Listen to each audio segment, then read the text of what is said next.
I am never beaten down the unprepared allegations. Oh, sorry, Charlie. I am here to serve your will, for that is my civil duty. Hello there, everybody. Hello there, Jake. I can already see you on Twitch. You're as early as possible. To be honest, I was not expecting to see anybody in any chat anywhere so early. Yeah. What's up, Epix? Here for another fun stream. Thank you, Jake. Good to know. And as for one of the react recommendations I mentioned last time, after we got out daily dose of Camp Above in the YouTube search bar, type in Operation Jericho by Animarchy History. Lost Jewish ambush. Yeah, you have ambushed the Jew. Wonderful. And give me a moment. I am preparing my energy drink. Yeah, I am drinking gamer subs. Now time to cosplay a bartender. I am also a chulol. You too.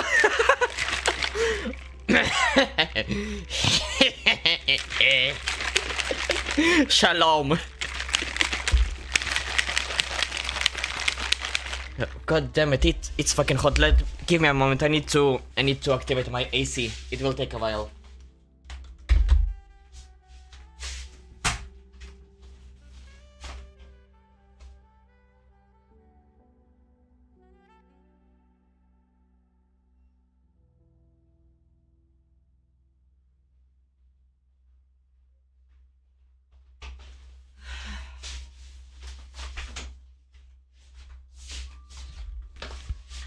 God damn it, every season in Elat, every season, that is not the middle of winter, it's always fucking summer. I swear to God, it's right now, should be around 30 degrees Celsius, which is like well over 100 in Fahrenheit. Oh, sorry, 24. 24 degrees in Elat right now. Jesus. Also, Operation Jericho by Animarchy History. I hope to God that I did not watch this video yet, because that sounds super familiar. Operation... I feel for you, man. Thank you. Jericho from World War II. Okay, where is Animarchy History? Oh, the Australian man! I know him. I watch his Soviet jet series. Prison. Give me a second, I'm preparing that for the next video right after the daily HLC dose. By the way, thank you for the suggestion, because I had no idea what else to add. I had like 4 main videos prepared for today, and I didn't have a 5th one. AKA the world's greatest jailbreak. Jesus. Like, okay, you got me intrigued. But before we go to the Australian man for history, we are going for the American Raider Nerd, HLC. Ceasefire for now. Say uncle... Wait. Probably an American jargon that I don't understand. But yeah, ceasefire. This is the most ridiculous ceasefire that I've ever seen in my life. Like, it doesn't make sense. But to be honest, the ceasefire with Jihad Jimmy never makes sense. No matter which one. This is another great above episode. Okay, dude, you got me invested, and give me a second. I need to mirror myself. Wanna see a magic trick? Papa, look at that! I have mirrored myself. Alright, let's start the video. Thank God, no ears this time. Over here, over there, Here I will bomb the trail, and turbans go gliding along. Wait, Fucking improvisation. that's the U.S. Army theme song. What? Well, technically it was field artillery first, because it was caissons before it was the army, but they took it, and I mean, we used to be part of the army a bunch of years ago, but then we split off on our you own. did. We actually have something that they don't. Money. Called morale. Listen. You're talking about morale, Buff. You're talking about morale. Look, between you and me, we are all moralists when the Marine Corps is in one room with us. And I'm pretty sure they are in one room with us all of the time. By the way, I just realized, is that a hexagon-shaped star made out of 5 stars? 5-point stars?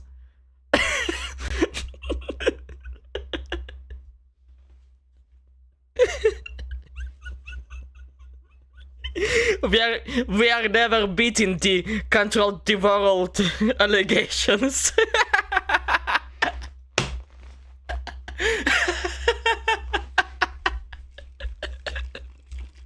Jesus. Yeah, I heard about that. Also, love anime Mikey's Soviet series. Me too. Show me they are a hour and a 2 hour long. Otherwise I would react to it on the channel. Maybe I will, I don't know. This is for the people to decide. Weirdos and communists have that. How do you not have... Wait, what? Something that they don't. It's called morale. Yeah, I heard about that.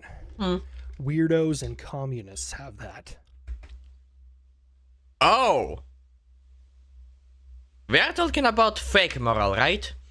He also has a 4-part Enterprise series. I watched at least one Enterprise video by a different channel. Holy shit, the Enterprise was just a workhorse during World War II. Like, it was a very condensed version of the history, like a 40-minute long video, but even then, the aircraft carrier has one hell of a story. How do you not have morale? Good question. We try sometimes. I mean, according to certain part of the planet, this is the reason why the US Army apparently doesn't have morale. The jokes are writing themselves. I'm honest with you. Oh god, my fucking my little adorable cat is just screaming outside my door. We have like mandatory fun days where you don't actually get to do anything fun, or what? Or we go on unit. Hold up! I missed something again. Fucking hell! My ADHD is sparking. Animaki has hour-plus long videos in a 4-part series. He went in depth. You mean each video is a hour long? Holy shit! Have morale. Well, I mean, we try sometimes. We have like mandatory fun days where you don't actually get to do anything fun, or we go on more like suck days on unit fun runs, which is like 6 miles of just bouncing up and down while screaming a cadence at the top of your lungs that you've heard 15 times over. You're telling me you have a kangaroo sprint? A kangaroo sprint in America? Holy shit! Yep, each part is at minimum a hour long. God damn. That guy is a workaholic. Oh, and then there's also the dudes who go super hard during the Turkey Bowl because they almost went pro but ended up in the military instead. The H in U.S. Army stands for happiness. Yeah. H. There's no H in U.S. Army. Exactly. Exactly. Oh, you got me good.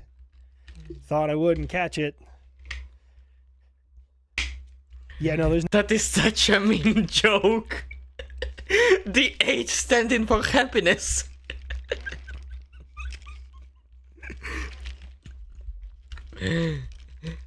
Look, if you want to fire back, remind Buff that H also stands for harm. There's no H in U.S. Army. I just had to, I was looking at it. Okay, then, whatever. Buff, get over there, keep hitting targets. Iran, are you gonna chill out yet? Chill out. No. Have you forgotten that you attacked me? So what, you're attacking everybody else that you should not have been attacking? For God's sake, United Arab Emirates got hit, I think, more than everybody else combined by Iran. Am I right about that? potato, J-Dam, it doesn't really matter to me. Anyways, bite the pillow, I'm going in dry. Time on target, 5 minutes. Could you do Buff. Iran firebombings will continue until freedom improves. True. And also, why do you have to go dry into him? Iran is the desert. It's already dry as fuck. Like, it will be better for you to go in wet. Right after Russia's mom. Just go right into Iran's mom. Or that, I don't know. Fucking watch Tobias game, maybe he likes that. it without the sexual innuendos? I mean, I could, but it would be a lot less fun. Hey, you guys want to see if I can kickflip a Hilux? Focus on the targets that you were given. Kickflip a Iran, Hilux, great idea. Just imagine using this sentence loop on Iran. That is a terrible idea, because the sand particles will go into your dick eventually, and it will be just... It will be terrible, I will tell you that already. I can just imagine the absolute suffering. Oh my god, we are so dirty-minded. Good. Man, we will not, nor will we ever negotiate with the likes of you. 2 minutes. Bad idea, homeboy. Nah, that's why Buff just uses a condom. Damn straight. Out. Put your hands over your head. Stay low to the ground. You better duck and cover. The bombs are coming down. If Iran fails to talk to us about ending this My war God, I and am negotiate properly, we will probably be ending an entire civilization tonight. I saw that tweet, like, I saw Trump's tweet, like, it started with, an entire civilization will die tonight. Fucking the scariest thing that you can hear from a guy who just fucking slam dunked Iran with nearly no losses. That tweet was so damn based. Yeah, exactly. And so scary, because basically Trump saying, I did not even bring out my best toys yet. Like, I still have my kid's glove on me. Fucker, if you don't stop, you will find out. I might get some flack for this, but I adamantly disagree with that statement. I think it's important to note that there is a staggering difference between the IRGC and your average Iranian civilian. True. And we lose a lot of moral high ground when we tell people that we're going to wipe out their We still have the bone and the beat too, exactly. entire civilization. For fuck's sake, are we any better than them? Yeah. We've killed less of them in 4 weeks of bombing than they did in 2 weeks of protests. We're not mowing people down with machine guns. Anyways, 30 seconds out. Time to sing my favorite song. With bombs wide open. Fine. A 2-week ceasefire. We will have this ceasefire and we will negotiate here further. I will open the strait with certain type of other things. No certain type of other things, homeboy. We're getting into the ceasefire only if you agree to fully open the Strait of Hormuz with no strings attached. You got it? See, I told you he would fold. I have the art of the deal. Somebody get Marco Rubio a turban. Thank you. Buff. Just how many duties are already on Marco Rubio? The new Prime Minister of Venezuela, like the soon-to-be fucking leader of Cuba, and now the new Ayatollah of Iran. Fucking homeboy has a lot of jobs. Turn around. Radio. Break it up. Jews. Jamming. Oh, sorry about that. Okay, look, Iran, we have all the leverage as well as the big man in charge. You have jack and shit. And you will have even less if you will not surrender right fucking now. Sign Donald J. Trump, the greatest president of United States to ever exist in 250 years. By the way, it will be like in 2 or 3 months, it will be the 250th anniversary for the USA. Oh my god, what kind of video will HLC have to do for that? I'm scared to imagine. Buff, I know you can hear me. Turn around and return to base. Time now. Ah, man, this is some horse shit. I'm gonna be constipated for a fucking week now because of you. I was ready. I was happy, man. I hadn't been this happy since Vietnam. Back when we had Jesus. good weed, decent cocaine, and a whole lot of women that would love me long time. This is bullshit. I'm looking forward for that one. Yeah, me too. Time. I can give you some First breathing time. exercises. All right. Now we can talk. Wait, breathing exercises saying the mothballed kid. Sorry, not killed, the kid. For God's sake, my lisps. You some breathing exercises. All right. Now we can talk. This next part is kind of difficult to break down because both sides aren't saying the same thing and some of them aren't saying anything at all. And finally the kid gets to talk some shit. True, so true. He was getting just cock-blocked and cuckolded the entire war. Finally he gets to talk shit for once. it's really hard to wade through the fog of war and try and understand exactly what's going on. So this is the best I can do. Good luck. You've reached a ceasefire. Oh, good heavens, that's wonderful. Now we can let diplomacy take over. Yeah, so anyways. Says the fucking diplomat who cannot get Africa out of his own shores because he is getting cock-blocked by his own workers' union. That's a fact. Keir Starmer tried to send out at least one frigate to the Persian Gulf, but the workers' union of that like area or whatever was not allowing them to dispatch the ship because it was fucking past 5 a.m. Like they do not work past 5 a.m. Shut up, Vincent van Affel. No one cares what you have to say. Yes, and I will call him my own name, Beans on Goats. Because they already fuck way too much goats at this point. Iran, we're opening the strait? Yes. Sort of. Do not sort of me. We will be imposing a toll. And the ships must contact us directly, and we will give them a strict route to follow so that they are not attacked, damaged, or hit any sea mines. And... Wait, what kind of toll? $2 million per ship. And the sad part is I like falafel. Oh, I feel so sorry for you, man. Now this $2 million per passing. With that one, Iran is actually... Don't laugh.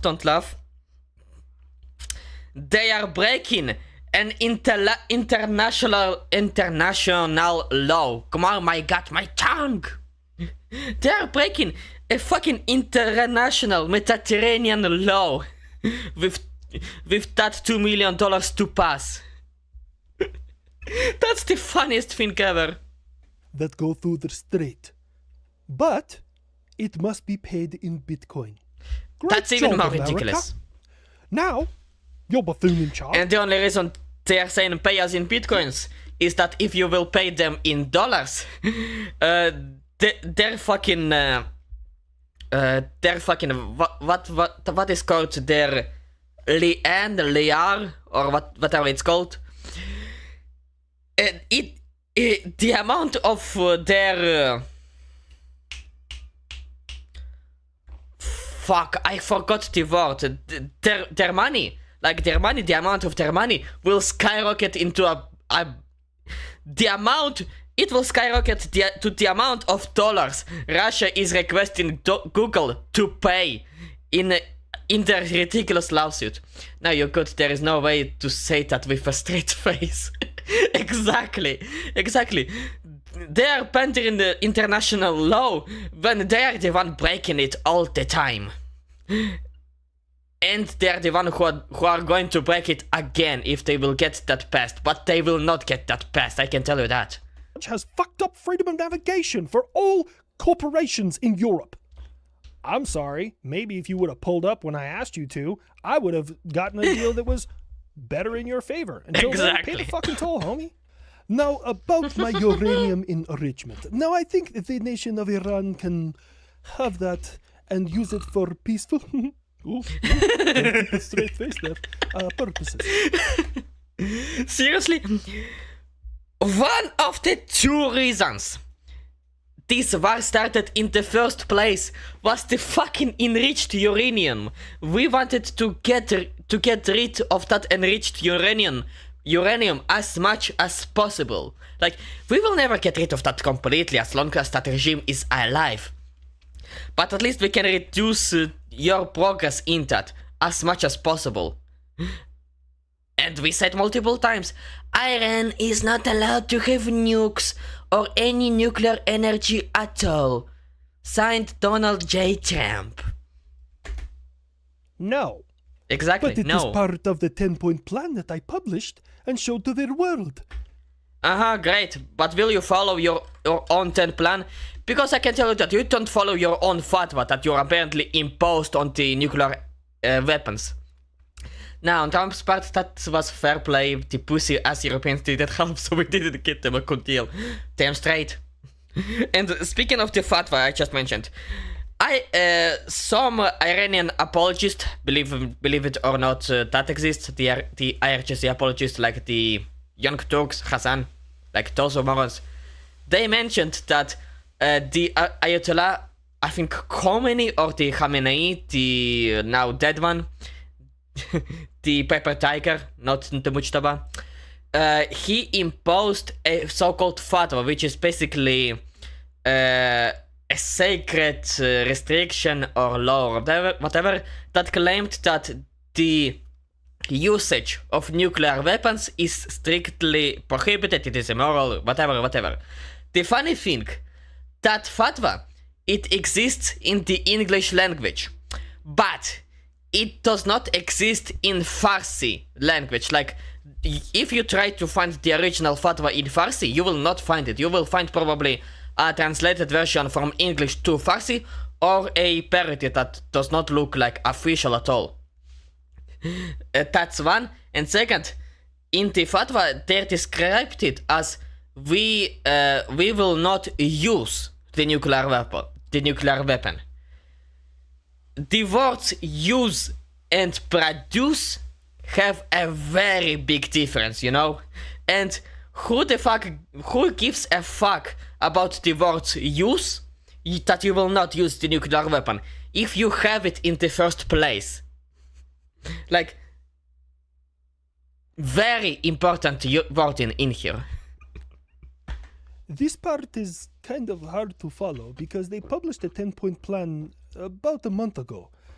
And it did have that in there. Or it did not have the uranium enrichment in there. IRGC is built on the contradictions, like the entirety of Islam. Enrichment. Words are hard. But when they published it in Farsi, it did say that. Huh. So the English one did not, but the Farsi one did. And then which one of them is legit? Just question. Since when can anything Mohammed Descent Cricket ever said we could actually trust? Exactly. You cannot even trust their wording. Like, whatever they say, they do the complete opposite. And even their wordings have a lot of doubts in it. Like, aside from do not trust what they say, whatever they say, like, it's not 100% certain. It's not like, what is the word? It's not direct. It's not 100% clear. it's very hard. Hard, huh? I'm surprised you could see it from 30,000 feet. I guess I'm just showing off. Yeah, you're never going to be able to enrich uranium. I'm not allowing that to happen. Like, that is a hard no. That is not changing. Mm-hmm. Okay, I was not entirely part of this, but I'm good to still continue to attack Lebanon, right? Yes, Yeah. that's not part of the deal that we made.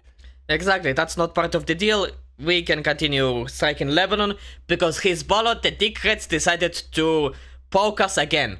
Fucking dickheads. I'm so sorry for my friends in the north. In the north. For God's sake, my English is terrible. And yes, I'm now using this rendition of the Sand Cricket line for versatility. Good. Great. But also, tell Mossad not to. Hell, in fact, you can even use the Mole Cricket because, you know, Mole Cricket 19 and else. False flag and fuck this up for us, because we're actually looking forward to this ceasefire. What? Oh, I would never do that and fuck things up for my greatest ally. Tell them to stop. No, To stop Lebanon what? was part of the deal. Look, there's the thing. Trump proposes a 15-point plan, which does not involve Lebanon. Iran proposes a 10-point or whatever plan that, first of all, is not clear which one is legit. The English one that was released a month ago, or the Farsi, the current. But anyway, the Farsi one, apparently those include Lebanon in this. But just because you started the ceasefire does not mean that that the points that you proposed either side is legit right now. Like, yeah, we are doing a ceasefire to do the negotiations in which we can figure out the like requirements from each other. Yeah, sure, Israel, Massacre and Force Luck is kind of their bread and butter playbook. Fair. You stop shooting at Lebanon. False. Lebanon and Israel have pretty much been at war in perpetuity since the Israel became a 80s. thing in 1948.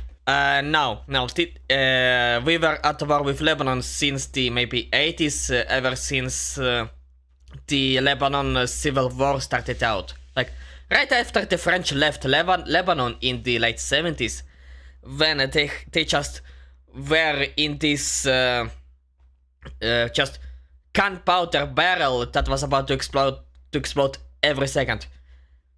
Guess who showed up? Yep, the PLO, Palestinian Liberation Organization. I forgot their fucking acronym.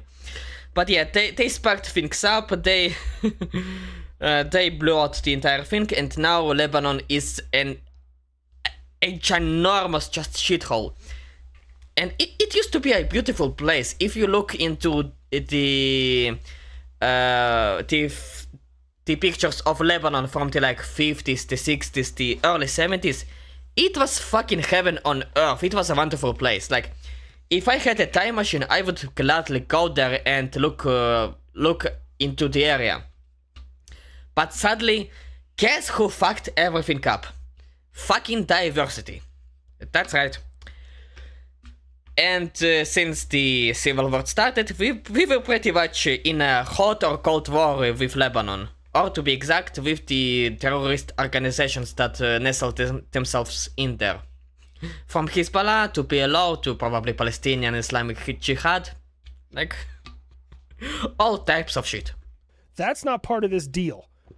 And it's clearly stated in there that it is not part of the deal. Yeah. Lebanon is our personal business. That does not include Iran. If you die, you end up dead on a DOA. Wait, what? If you DEI, you end up DOA. Ah! Now I get it. Exactly. You know what is part of the deal is you said, and I agreed to it, that you would no longer sponsor terrorist cells in the Middle East. Wow. I think that's fair. So I'm just supposed to have my allies in the region, and they're not going to get help? The freedom fighters against American imperialism and Israeli Zionism? You Wow. can also tell them to stop shooting and come out peacefully and turn themselves in. Yeah. Like they were supposed to back in 2006. I'm pretty sure. Look up UN resolution 1206 or whatever it was. 1206, I believe. The UN resolution that was designed to make Hezbollah withdraw from South Lebanon. Allies and freedom fighters, my ass, fully agree. I don't remember from the top of my head the number of that resolution. That was the resolution that was made back in 2006. And it clearly stated that Hezbollah must get the fuck away from South Lebanon. Like, we don't give a fuck about the rest of Lebanon. They took up their own grave a long time ago. They don't have any more sovereignty over their country because of Hezbollah in there. Just Hezbollah, do not be in South Lebanon. That way you will not be a threat to us and we will not fuck your shit up. That was so clear. And that UN resolution is still active to this very day. Oh, I just noticed. Give me a moment. Yeah, my eyes are back to normal now. You can tell I am a little bit pissed off about this entire bullshit. I will not, under any circumstances, execute them on the spot. Yeah, we will execute them in court because we finally have the law for that. What? I don't know what you talk about. You wink. I had hummus in my eye. The fact still remains. I control the strait, and I have shown that Americans are not as powerful as they feel.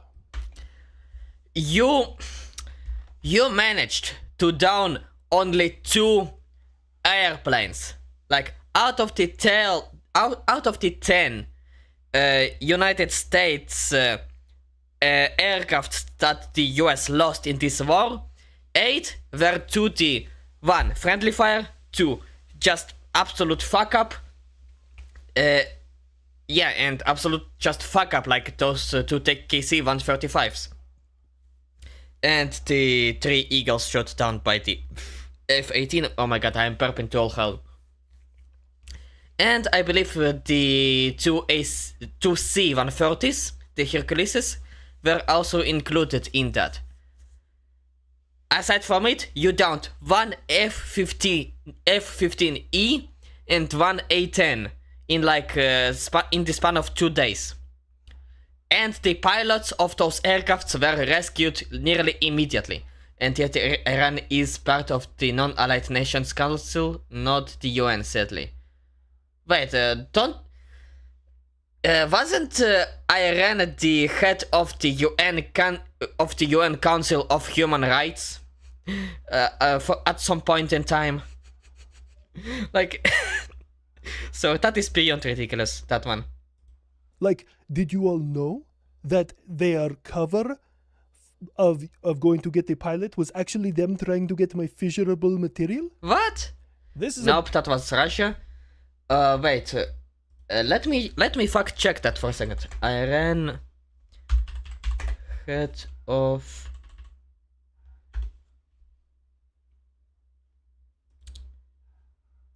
here. As of early 2026, Ali Bahraini, what a name, Iran's permanent representative of the United Nations in Geneva, has been active in UN human rights dialogues. Anyway, there was a time, aka the Soviet Union back in the day. Yeah. Iran, head of the UN Human Rights Council. Just, can you imagine that kind of satire?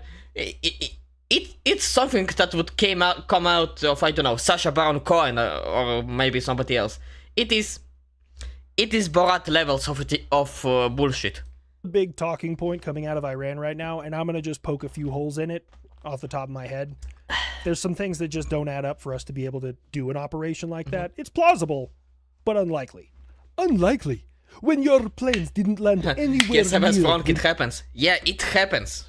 It just blows my mind. Mountaintop where you said you retrieved your pilot. Huh? What part of C-130 Hercules do you think could land on top of a fucking mountain?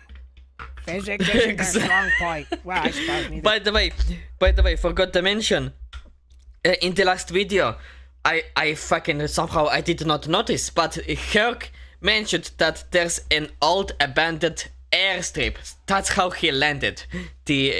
That's how they landed it.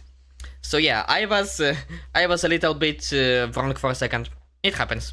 There is math, art, logic, understanding, basic communication skills, and understanding that you probably shouldn't fuck goats. Okay. I've got no problems admitting when I'm wrong, close, unlike the vocal left. Exactly, I fully agree with you. Fully agree with you. So why did you send hundreds of troops just to get one guy? Okay, I watched Fat Electrician's video on 442nd because nobody is expendable. Like, I'm pretty sure later in the reload on YouTube I will put the Soldier's Creed on the screen. Read it for yourself. For you to understand that, we're gonna have to be able to explain that people are important. Exactly. Unlike you and Russia think. What you talk about? Of course people are important. Oh yeah. Just not going to waste a lot of money trying to get them back. And tell me, how many troops have you lost at this point in time? I'm pretty sure you have lost already over 700,000 of your troops. Also, and I'm not exactly sure where this is written, but it's taught to every soldier from like day one in the United States Army. We here like you to go. fight 3-1 because intelligence isn't very accurate most of the time. So, for Sure. example, if we knew that there was 50 fighters in the area, we're going to send 150 and so on and so forth. Just because when we get there, if they have 200 or 300, then we're a little bit better prepared. You know what I'm saying? Yeah. Likely Unless those are the United States Marines, they prefer to go 1 on 10. cover story for you trying to get my fissurable material. What I think is wild about this entire like defense you're proposing here is it pretty clearly states that give you me a second, sir. have weapons grade uranium or Oh. plutonium in your possession right now, which meant you were Oh. already violating previous terms and refining at far greater refinement than you would need for power. Oh. Well, that gives us only more reasons to bump the shit out of this sacrifice. Nah, the good question would be how many defections has Russia had? More than we can count. More than we would think. No. Oh no, it hurt itself Oh, in no. its confusion. Okay, next thing. How were you tracking him? The mountains of Iran are very thick. Well, he was close to the mountains, but he was, first of all, not inside the mountains. And second, for what I heard, they have like something like a little, I don't know, GPS tracker or whatever it's called on them that is not active most of the time, but when they are in a safe place, they can just activate this little beeper or whatever, this little tracker, and the US can spot him from a satellite or whatever. I'm pretty sure they're just using a miniature radar. I'm just a wealth of homes today. a wealth of jokes. Damn phone. Fucking autocorrect. Or thermals. Wealth of homes. I'm sorry, I can't. Would not be useful. Oh. Yeah, that's classified. We just be building shit. Yep. We were tracking his heartbeat. You What? were doing what? Wait. 1 second. The mountains of Iran are very thick. Your thermals would not be useful. Oh. Yeah, that's classified. We just be building shit. We were tracking his heartbeat. You were doing what? What? Thanks, CIA, for just so excitedly saying that shit. Okay, I'm going to be totally honest with you guys. They talked about this thing. It's called Ghost Murmur, and basically the premise of it is that And the CIA ruined everything. God damn it. can track human heartbeats from very high up in heavy urban areas so that you can locate individuals. It also works in mountainous areas. I tried reading up on it. I don't really understand the concept of it. There's very little information about it. There's Okay. also, I'm giving it 70-30. 70% chance this technology actually exists because we do be building shit. Yeah. But 30% chance that this is just a way to try and bamboozle America's adversaries. Also can be true. I don't know. Man, all I could Like, I believe the pilot had some, I don't know, a handheld radar on himself. He just activated it, and the US could pinpoint his location from a satellite. This is my version. I have no idea. I don't know. think of is how tough it must be in 2026 to be a flat earther. Everyone else's predictions have come true. All the other, conspiracy theorists, but yours is still just fucking stupid. Both options are very plausible with us Americans. Yeah, that's very true. Like, I still did not get over what was that thing. Let me remember. The Mark 48. I'm still did not get over the Mark 48, which is the torpedo that sunk one of Iran's frigate with just an absolute explosion. Like, that thing is like 20 or 40 years old. I'm scared to imagine what the Americans have today. Like, and what they are working on today. Oh, that and all the people who thought that COVID shots were a way for us to track you. Come to find out it's your heartbeat. Oh. I mean, you could stop that, but, kind of gives you a slight case of death. But even a slight case is yeah. still... But I'm still upset. I wanted to go over there and then close my eyes and pretend that there's somebody that I hate even worse. Closing your eyes when Really? dropping explosives is an oddly American thing to do. That's called the yeetus deletus. The part that surprised you? I'm just curious of who he could be picturing that he hates worse than brown Middle Eastern people. Now that the nerd mention it, let's see. What about a Muslim Mexican? Jesus. I just came up with a monstrosity. Wait, no, even better. A Jewish Mexican that converted to Islam.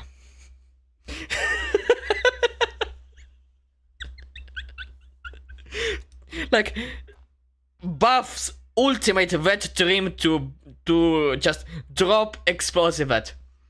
Nay, just browner Middle Eastern people. You...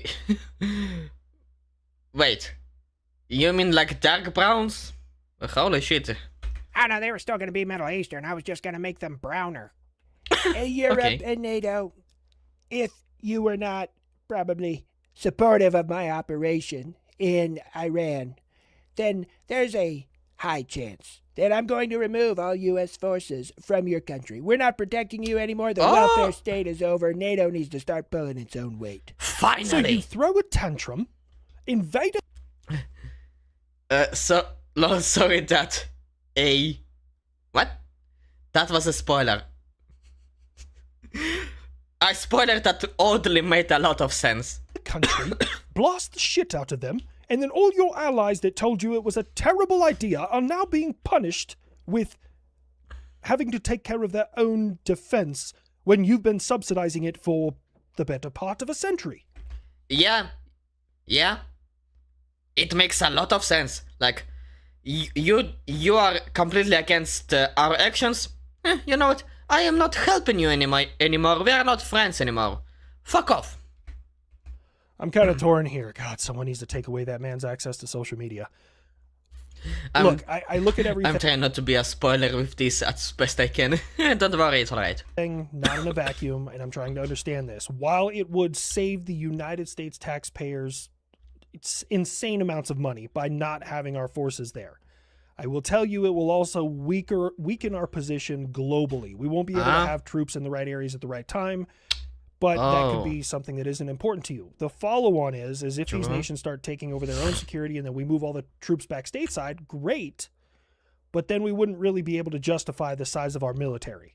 So then we would have to cut back on them as well, or else we just have massive amounts of the bases in the United States just stacked full of troops, not actually doing anything. And this is bad timing, y'all. Very bad. We just did a What? study that 1 in 4 people here in Germany, 25% roughly, want to leave. Huh? They say there's no jobs here. The climate is not what they were hoping it would be. They are naming several other countries they want to go to. Tell me, who are those 25% of your country? I'm pretty sure I can identify them by their skin color. Oh, I'm sure it has nothing to do with the severely large amount of people you have brought in from the Middle East. You know, they don't mix well with us. We are Yeah. still doing our deportations, yeah. But most of the children, the young people we talked to, said that they want to leave because they're getting uber conservative. I feel like we should be concerned that Germany's getting that conservative. No, I'm far enough away this time.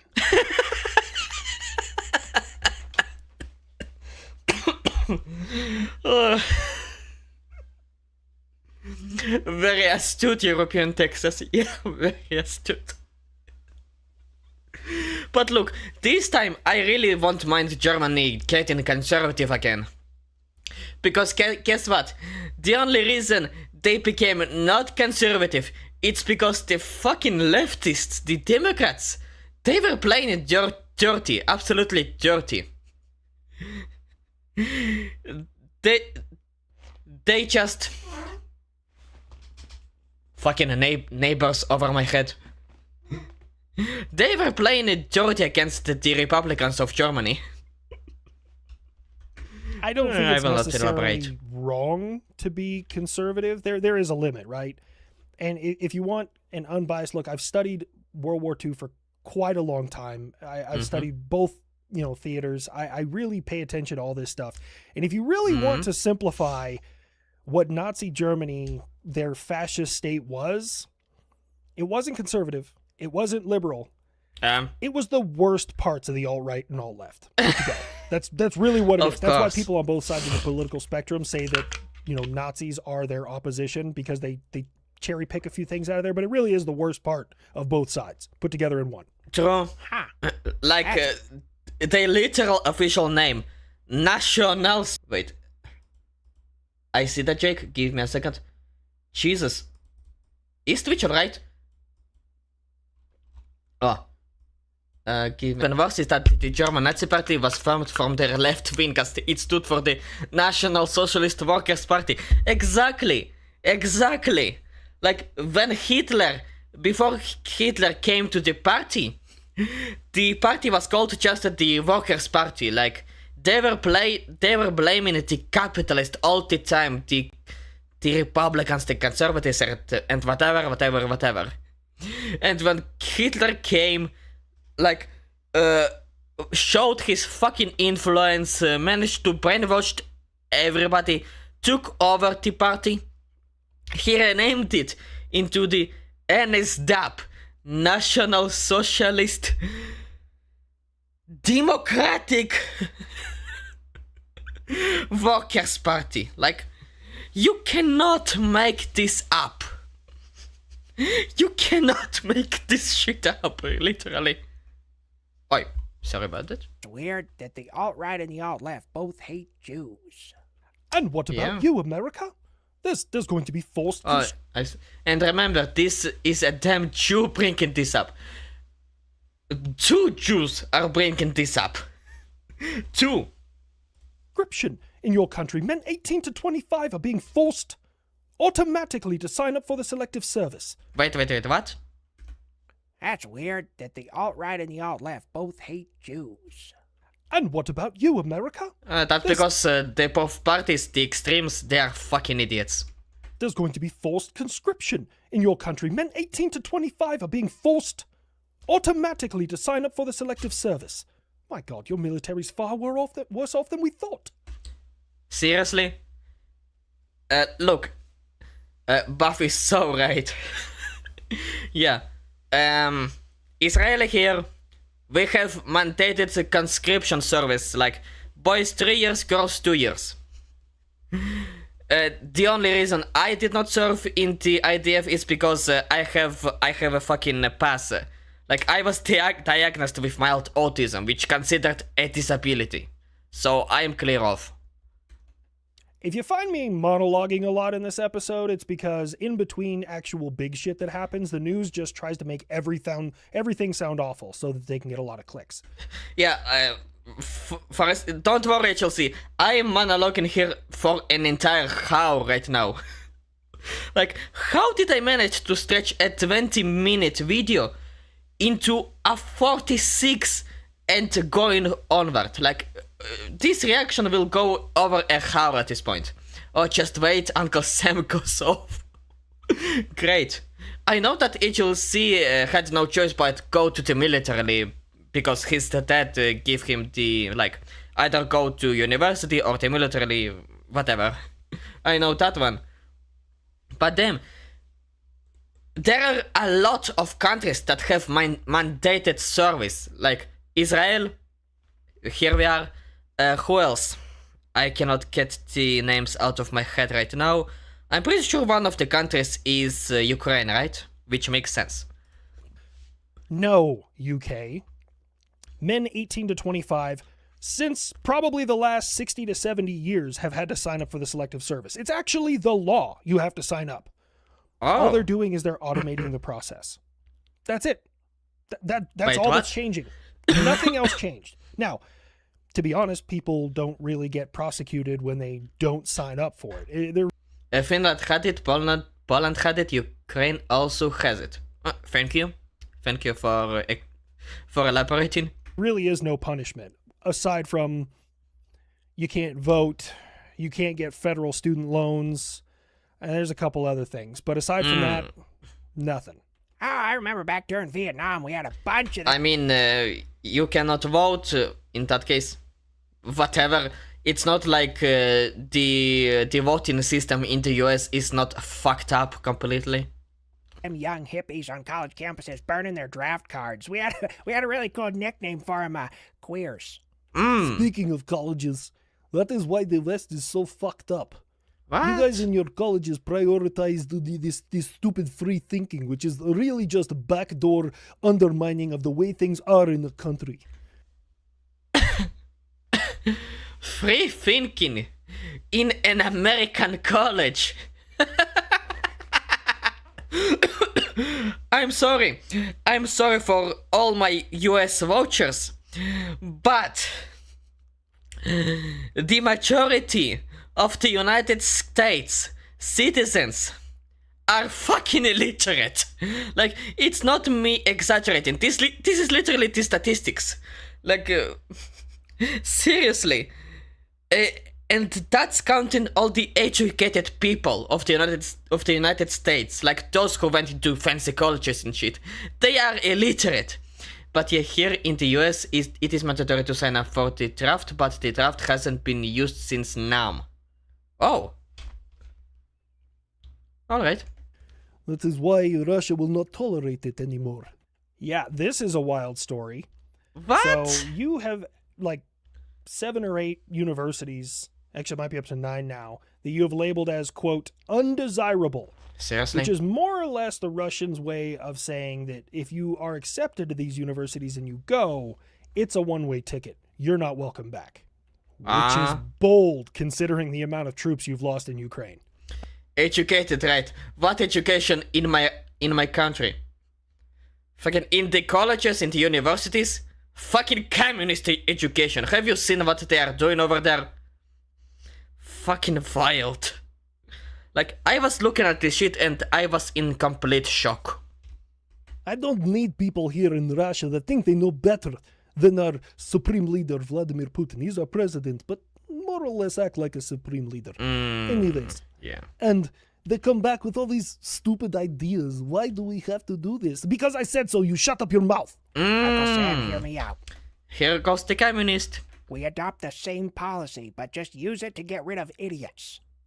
And just how do you define someone who's an idiot? Yeah, exactly. Because an idiot, that would be by Buff's standards, an idiot, can have high IQ, but his brain is rotted with just absolutely toxic ideas. What the fuck is that? I fucking see you. Oh, trust me, I've seen it, and I'm glad I'm already turning 36 this year. Damn. I guess that's kind of subjective in the moment. Ah, middle-aged white lady who blocks a fucking aisle so she can talk to somebody in the supermarket? Idiot, get her out of my country. Old person who drives under the speed fair. limit? Idiot, get him out of my fucking Wait, if the- what? supermarket? Idiot, get her out of my country. Old person who drives under the speed limit? Idiot, get him out of my fucking country. Honestly, I cannot blame Buff about the old driver. Now, when it comes to Never people thought I'd be glad to get old. Oh, I wish I was getting older. like abuse animals or touch kids, they're not idiots. They are human waste and deserve to be hanged in the town square. True. I like that one. I never thought me and him would agree on anything. What can I say? Your mom's True. rubbing off on me. I'm back to hating you again. In America, why are you so surprised by this? The woke are a problem in your country as well. Like That's because they're allowed to be retarded. the fire you just had in California. The guy burned down whole warehouse. I hear you, and I see you, Russia. I want you to know that your feelings are valid. But Oh, fuck. The fucking feeling, man. Me. Oh my god. I hate California so much. Like, I've got, like, after reading all of the stories about Californians, the fucking how retarded the state is, and thanks to the Californian streamers, yeah, I'm looking at you, fucking dog striker.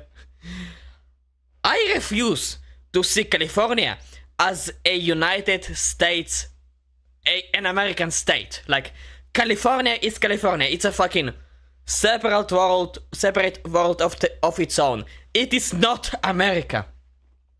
Come on, Select Specialist, how did you not see the your mom joke coming? We can smell that from a mile. Sadly, Russia can't, because smell is a sign of intelligence. And Russia has none. Man was simply expressing how much he had a displeasure with, like, the fascist corporations that just don't pay people enough to live here. yeah, I am also watching Kinda Consensual in my free time. Like, Nick's video, Nick's rant about the athlete that was forced to pay $270,000 for performing, for doing his job in over 10 days. Fucking ridiculous. Like, in California, they cannot afford to cheat because the taxes are so ridiculous. I don't think that's protest. Burning down a $50 million warehouse that 20 people were working inside of just because you disagree with how much you're being paid. Ah, please don't be white. Please don't be white. Please don't be white. We need some fucking brownie points here. No, his name is Kamel Abdul Karim. Jackpot! Oh shit, I bet on the slow horse and still won anyways. Look, I'm gonna be honest with you guys. Workplace violence, almost always white. And yeah, Oh. he's been like charged with violence and like arson, which is what like the Gestapo, the police, really wanted to charge him with. But like, I Are think you he just needs some fucking- therapy and like a hug, because like living in this fascist utopia that is the United States, I don't think that I want to contribute. You don't see it, but my mouth is fucking open wide. What the fuck are you smoking, California? I don't even give me that, because I don't want to be that fucking retarded. The drugs you are on rotted your brain into oblivion. To yet another person of color living in the prison system. God, that state is so fucked. Yeah, just delete it from the American states. Like, I've been thinking about this thing for so long. America wants to get Greenland, right? So, I have no say in what the US should do, in what Trump should do with California, but I have an idea. What if Trump gives Denmark, Denmark has already said back in the day that they want to buy California, right? So, an idea to give to Donald Trump. Give California to Denmark in exchange for Greenland. Like, who is with me in that idea? Giving the most retarded, useless US state to Greenland so they could fuck with that problem. In exchange for Greenland, that has a lot of strategic value. Strategic value. Yeah. Now Bad California, the terrorist goes to the henchman knows. What the fuck? Listen, Uncle Sam, sometimes Callie gets things right. There is, a broken clock is right eventually. I don't know how that saying goes, but... A broken clock can be right once in a century. Maybe. What I'm saying is, I don't disagree with some of their ideology, man. Like, I don't care if you identify as a non-binary toaster oven and Apache attack helicopter, you should be able to love who you love. And people should be able to get married regardless of what gender they want to be. Your point, Buff. Very I can smell it. I can fucking smell it. Of you, Grandpa Buff. I did not expect that. Oh, yeah. Hold up. Just as long as one of them is in black.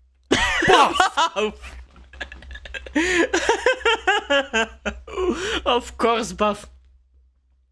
The only problem with that is it would allow foreign nationals into the US mainland, and we would never agree to that.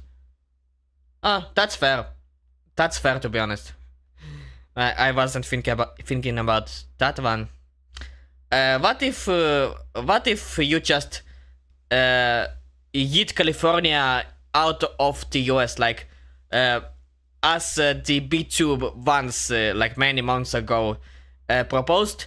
Put a few bombs into San Andreas Vault, and just blow it up. California is not connected to the United States by land. No more California in the United States. California, in theory, would swim away to Denmark somehow. Don't ask me how. Somehow they will do that. They will manage the. I don't know how.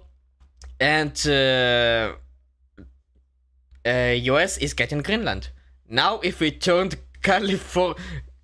Califumbas into an island, then go for it. Yes. Like, I won't mind that California becomes an island. Because fucking it's definitely not a US state. Oh, the joke was right there. I had to go for it. It was always just too good. Anyways, kid, take it away. What? I meant Calidombas. Yes, that makes way more sense. I don't have anything to add. Why is everyone cutting over to me? Well, because we've covered all the stories I have listed, so I figured we would end with you. Everyone always talks about in the comment section how we end on Grandpa Buff, and don't get me wrong, he had a great zinger just now. It would have been a great place to stop, but I figured why not give someone else a chance? Oh shit. Okay. Let me see. He always says something profound, then something based, and then he ends with a joke. Canards are gay. Raccoons are awesome. Yes. Foreskin. Where did foreskin came from? I'm sorry, you almost made me spit out my gamer subs. What the hell, kid? What the hell? Jesus Christ. A hour-long reaction video. Oh my god, I was ranting the entire time. It will be fucking... This will be probably the first hour-long HOC reaction video. For being put on a spot, kid did alright. Yeah, fair. Like, if I was put on the spot, I would probably shit myself. But honestly. The kid pulling the first time meme was an absolute meme. Win. Yeah, that was a win. Oh, Jesus Christ. I need some water.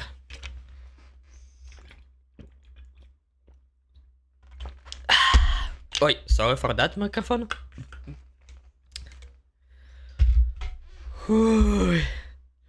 I have no idea how I will be editing this shit. Oh, it terrifies me. Alright. To the next video. Finally, a proposal by Jake. Using planes to break out of prison. Operation Jericho. It was an epic react rant. Yeah, it was. The greatest prison break.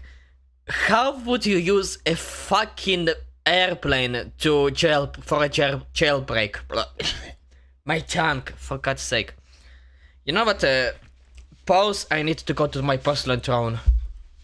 I'll be back. My tongue. I'll be back right in a minute.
Alright, I am back now. The Royal Porcelain demand tribute. Yeah.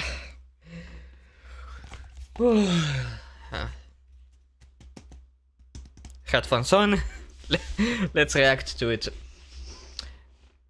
I hope this is a banger. Let's Prison. go. Something as an Australian I'm actually rather qualified to talk about. And Australia, the largest prison on planet Earth.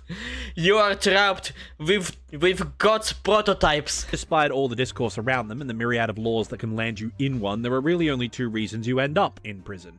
You either do something incredibly bad or incredibly based, and there is no in between. There is a difference between murder and tax evasion, unless the man you killed is named Andrew Tate or the director of the IRS, in which case we need to talk about getting you time off for good behavior. But regardless of circumstances, prison is not a nice place to be, no matter where you end up. They barely Fair. feed you, they work you to death for no money. It costs hundreds, if not thousands of dollars to call your family back home due to the corporation that runs it. And all the while, they keep telling you that the hours and hours of education and seminars and courses that you attend inside are really going to help you when you get out and reintegrate into society. Oh, and while we're on that subject, this is a quick reminder to all my younger American viewers. Please text that recruiter back. They work really hard. And they just want to talk to you about your college and healthcare options from their sponsor, General Dynamics. Suffice to say, naturally, the first priority of 99% of prisoners is getting out. E-force. And sometimes, either due to a life sentence or impatience, they need to take matters into their own hands. These mad lads in Denmark reincarnated the local prison in an autoloader. Okay. And over the years, there have been some truly spectacular prison escapes. The most famous example, of course, being the 1962 Alcatraz escape. The fate of the escapees remains unknown, but the Mythbusters proved that they could have done it. There was also that one guy in Japan who got so good at busting out, he escaped maximum security prison no less than 4 different times, with nothing more than a bowl of miso soup and a dream. Jesus. Wait, is that the guy?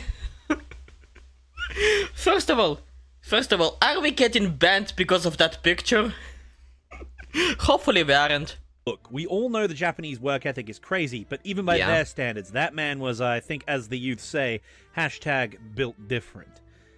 And Very. yet, among all these crazy escapes, all of the insanity that criminals from around the world have pulled, some of them may have been ingenious, some of them may have been extreme, but none of them can claim the Nice. most spectacular escape. And the reason is actually quite simple. Because none of them had access to an air force. Peasants. Peasants. That's right. We are traveling back in time to 1944 in occupied France. The Allies are preparing to launch D-Day. The Germans are building cruise missiles to decimate London. But all the while, a secret war between the French resistance and the Gestapo is raging. And locked inside Amiens prison, resistance leaders face torture and execution for the information they carry, which could compromise both their resistance networks and the upcoming Allied plans. Something had to be done. This is history. Now you see why I suggested this one. Yeah. The footage from the beginning is beyond funny. His greatest jailbreak. Mission codenamed Ramrod 564. Or, as it became known later, Operation Jericho.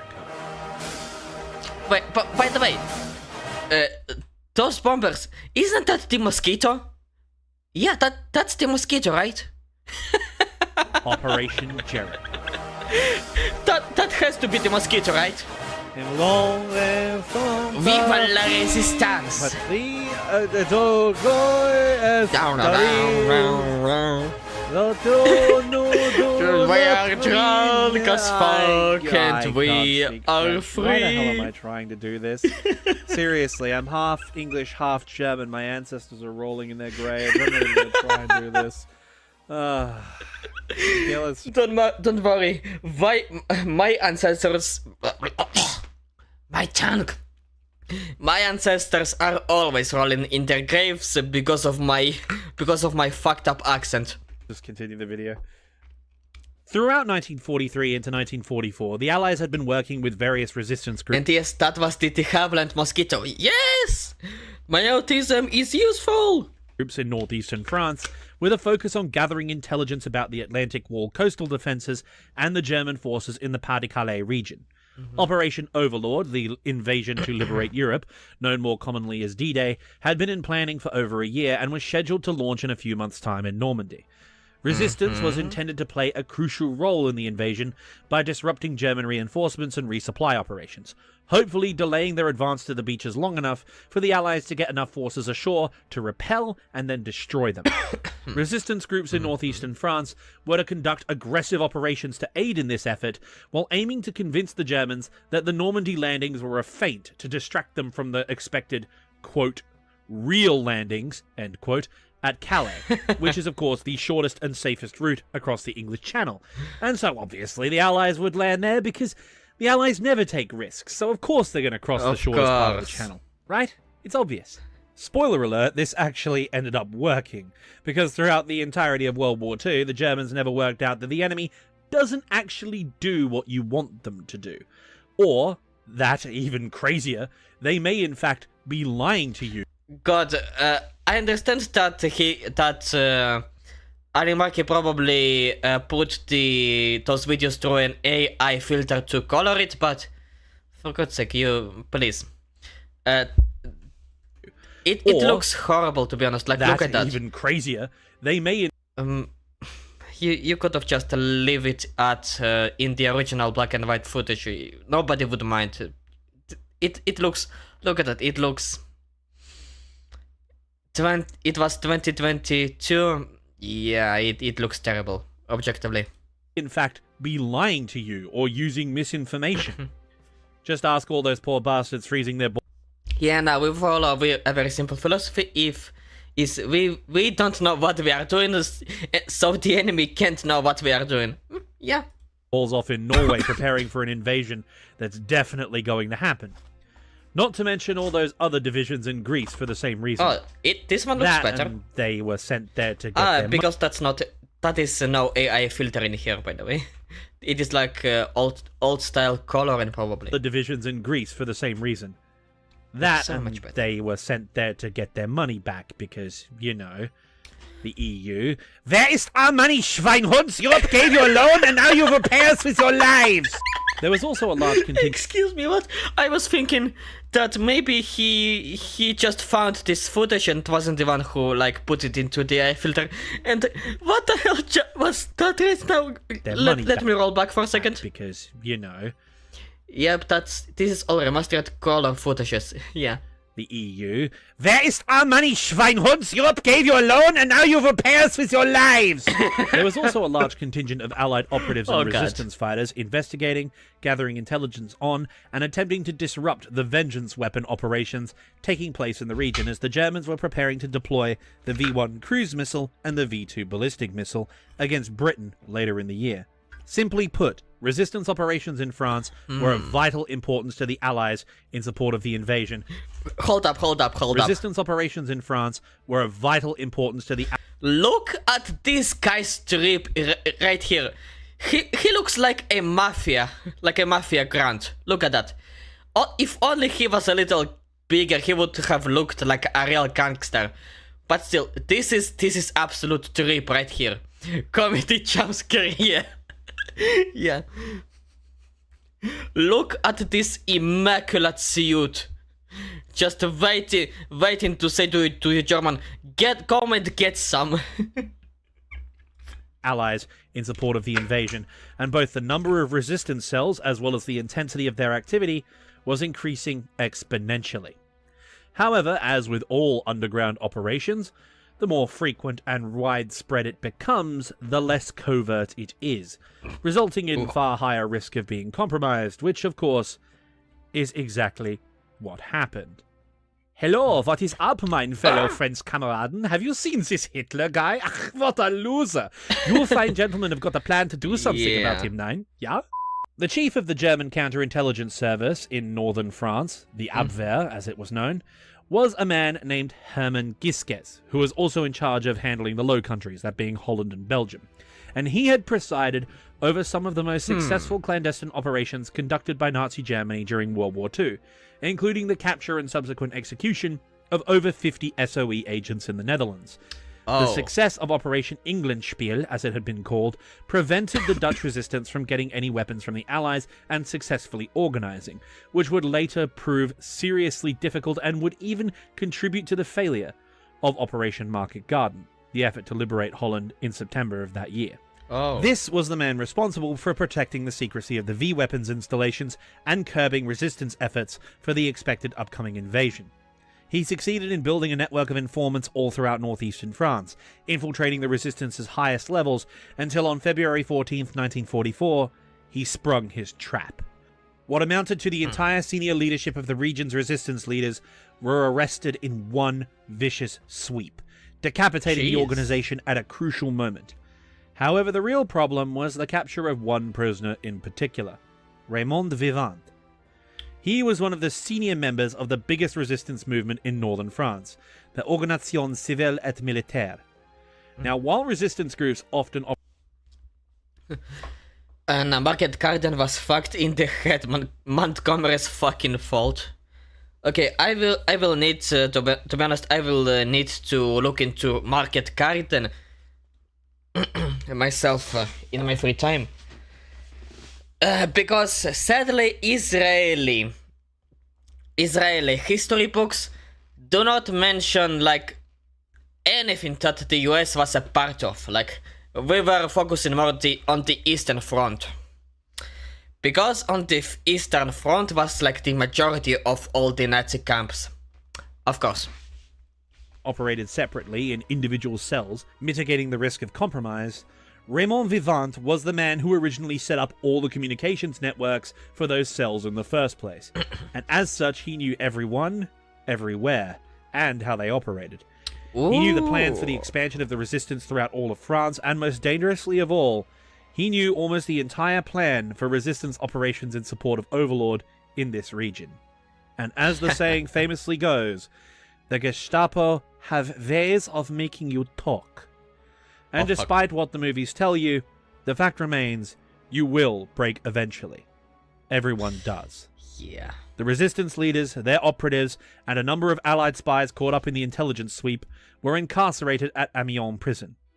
Given the dire nature of these circumstances, news was quickly smuggled out of the prison and spread to the resistance groups in the area which had managed to avoid the roundup, who then sent the message to London, informing them that their spies and the most important members of the resistance in northern France had been... It was a plan entirely devised by Bernard Montgomery, a British field marshal who not only ignored intel that went against his ego-driven views, but repeatedly tried to steal Eisenhower's job. Holy fucking shit. I will have to look into that very thoroughly. been captured and were awaiting interrogation. Upon receiving the reports, Allied intelligence's reaction was, well, to be expected. Oh, fuck! Jailbreak. Oh.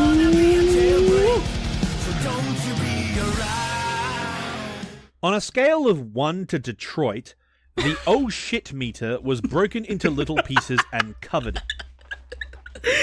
Scale from 1 to Detroit.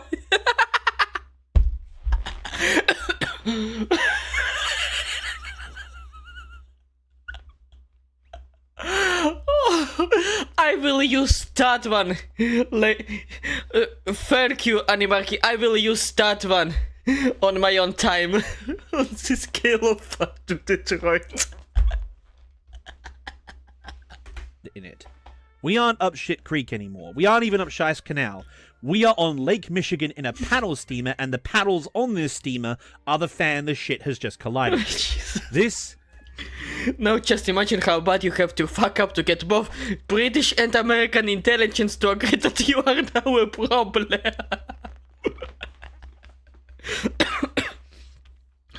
Jesus. Like, both the USA and the USB were hating on the same guy? You've done fucked up in that case. was that bad. Bad enough that both the American and British intelligence services were in full agreement with each other for the very first time on literally anything. The guys locked up in Amiens prison cannot be allowed to talk under any circumstances. If they do, we are so royally fornicated, D-Day won't be an amphibious landing, with no Marines. It will be a tag on Orange YouTube Yeah. for an entirely different reason than it already is. We need to get them out, like, right the hell now. Or we need to take more, direct methods of solving the problem. Oh! And so the order went out to the remaining operatives in the area to gather as much intelligence on the prison as possible. Yesterday. Which they quickly did.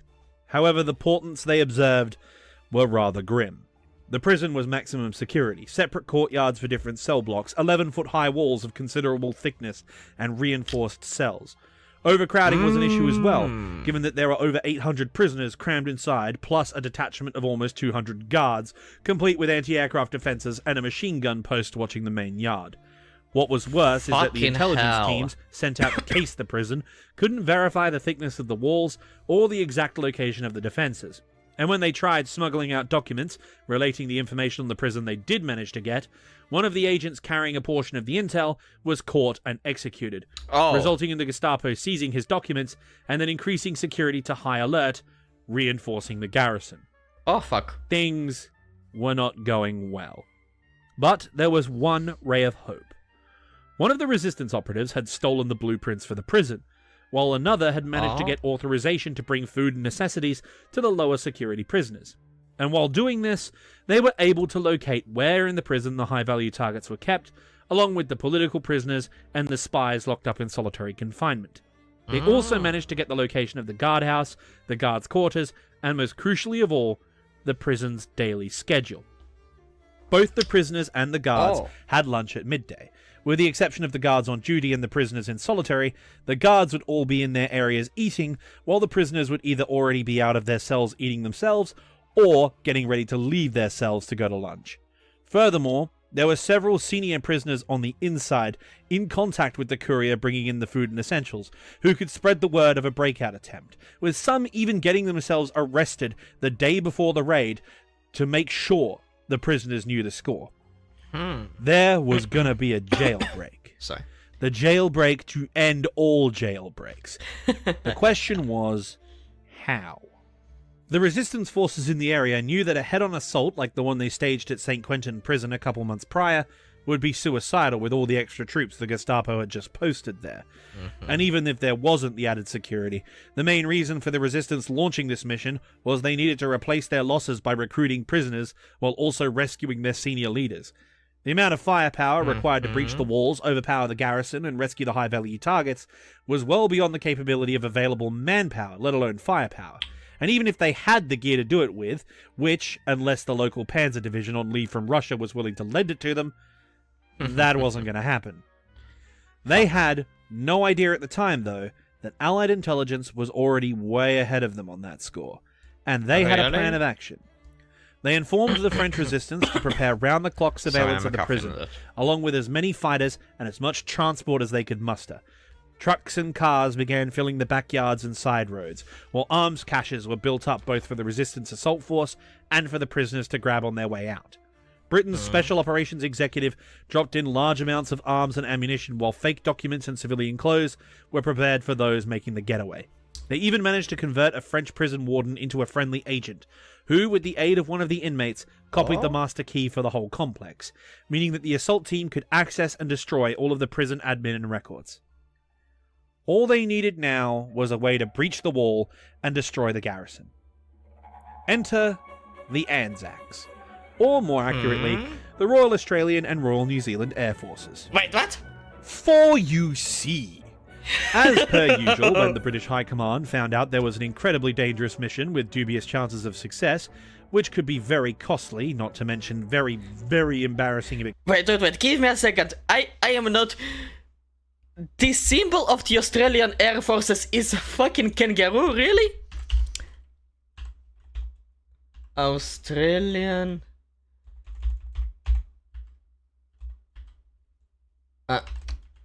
Air Force? Wait. Oh, come on. Now it's a fucking boring triangle. God damn it. Now it's a fucking boring triangle. What is that? What is that ugly thing? Where is the... Okay. What if I put on logo? Wait, don't tell me this is fun, mate. Oh, come on, man. Oh, I was so excited for a moment. Animarchy, damn it! Oh, what a shame. But the symbol of the New Zealand Air Force has been a fucking kiwi. Yeah, it's a kiwi bird, it's also very funny. Animarchy is making a joke about the road we'll use in World War II. Wait, really? Zealand Air Forces. 4UC. As per usual, when the British High Command found out there was an incredibly dangerous mission with dubious chances of success, which could be very costly, not to mention very, very embarrassing if it goes wrong, they did what the British always do. Send in the colonials first. If they fail and die... Oh dear, house hard, never mind. And if they succeed, we get to take all the credit. And before you ask or complain in the comments, yes, we are still mad about Gallipoli. However, in fairness, actually, they needed experts on busting people out of prison, so in this case, it actually makes sense to send the Aussies and the Kiwis, given the circumstances. Shut up, we're still mad. Anyway, Prison Break, on topic, right. Prison Break, Operation Jericho. Yeah, go. So, with the experiences in the North African campaign of the Desert Air Force, as well as being on the receiving end of the Luftwaffe in 1940, the Allies had been developing a dedicated interdiction and close air support capability, which took the form... Yeah, the Aussies has a round wheel with a red dot in the middle. He just switched it for a roux. Damn it. I wish this was... I wish this was a real logo for the Australian Air Force. Because there is nothing more... Like... Nothing else is Australia famous for than a fucking kangaroo or a snake? Like, the first, when somebody tells Australia, the first thing you think about, it's first of all, the land down under, and the kangaroo. Oh, so do I. It would have been priceless. It would have been priceless. Oh god, if Animarchy somehow ever becomes the Prime Minister of Australia, please switch the logo of the Australian Air Forces to the kangaroo logo. Please, it would be so funny. Of 2nd Tactical Air Force. These pilots specialized in cooperating with Allied ground forces and operating at low level close to the front line. They were relatively untested, but during the upcoming invasion of Normandy, they were going to become the single most vital asset the Allies would have access to. However, whenever you build a new force, you need a cadre of experienced units to anchor all of the new units around, and so the RAF had transferred 2 of its best fast attack bomber squadrons equipped with the de Havilland Mosquito. 487 Squadron, Royal New Zealand Air Force, and 464 Squadron, Royal Australian Air Force, who had been flying low-level precision strike operations on occupied Europe since 1942, with both squadrons taking part in Operation Oyster, a devastating low-level precision raid on the Philips Electronics factory complex in the Dutch city of Eindhoven, which was so successful it shut down nearly a third of the Germans' production of vacuum tubes and associated components, vital for communications and radar equipment. It was this success, and the subsequent results, which got them earmarked for the upcoming operation codenamed Ramrod 564, along with the British 21 Squadron RAF, who were also veterans of that raid. A total of 18 Mosquitoes, 6 from each squadron, were designated for the operation. They would be armed with 4 500-pound bombs each, 2 armor-piercing and 2 high-explosive. Will Animarchy mention that the plane was made out of wood? Please mention it. In a way that Animarchy describes it, it would be so funny, I believe. The idea being that the first 2 bombs would blast a hole before the 2 high explosives shatter the walls or the building and shake the masonry of the target. The plan was, despite all appearances, rather straightforward in design, while being very difficult in execution. 1 squadron of bombers would breach the walls, while another destroyed the guardhouse and the guards' quarters. Timing the attack for midday so they would be all having lunch or on break. Once this is done, the prisoners would overpower their guards in the confusion and make a break for the hole in the perimeter, aided by the resistance assault force who would be coming the other way, killing the surviving guards and destroying the prison's records and infrastructure, busting anyone out still locked up in the process. But wait, Pac-Man, I hear you ask. That math doesn't check. There are 3 squadrons on the mission, but you've only mentioned 2. And that's because the 3rd squadron, the Brits of Number 21 Squadron, had a much grimmer job. As mentioned before, the OSS and MI6, the intelligence organizations behind this whole caper, made it absolutely clear that the information held by the inmates must not, under any circumstances, be made known to the Germans. And in keeping with standard imperial procedure, if throwing the colonials at it doesn't work, you must enact exterminatus.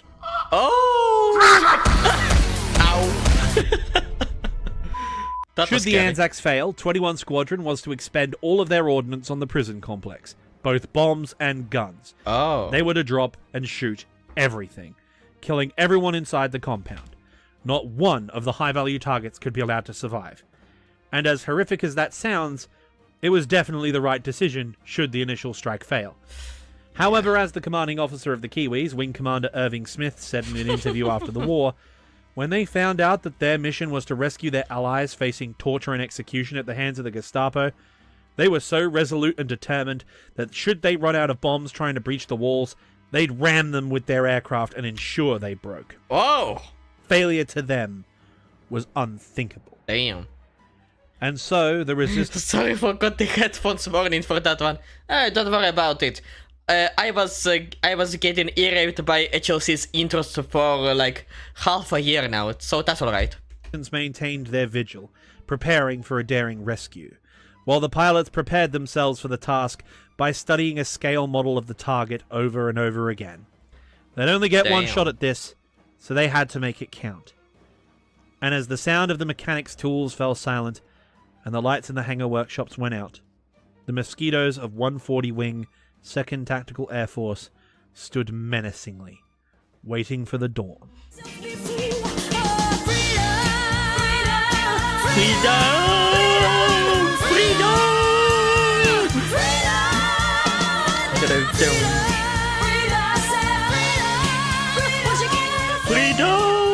February 18th, 1944 dawned with horrific weather over England. Oh, fuck. The sky around Amiens was cloudy and overcast, but there was no precipitation, and so conditions were permissible for bombing. Alas, at the 11th hour, the problem wasn't the mission itself, but getting to the mission area. But this mission was so critical to the war effort and the crews so dedicated to its success that it didn't matter what the conditions were. They were going to fly.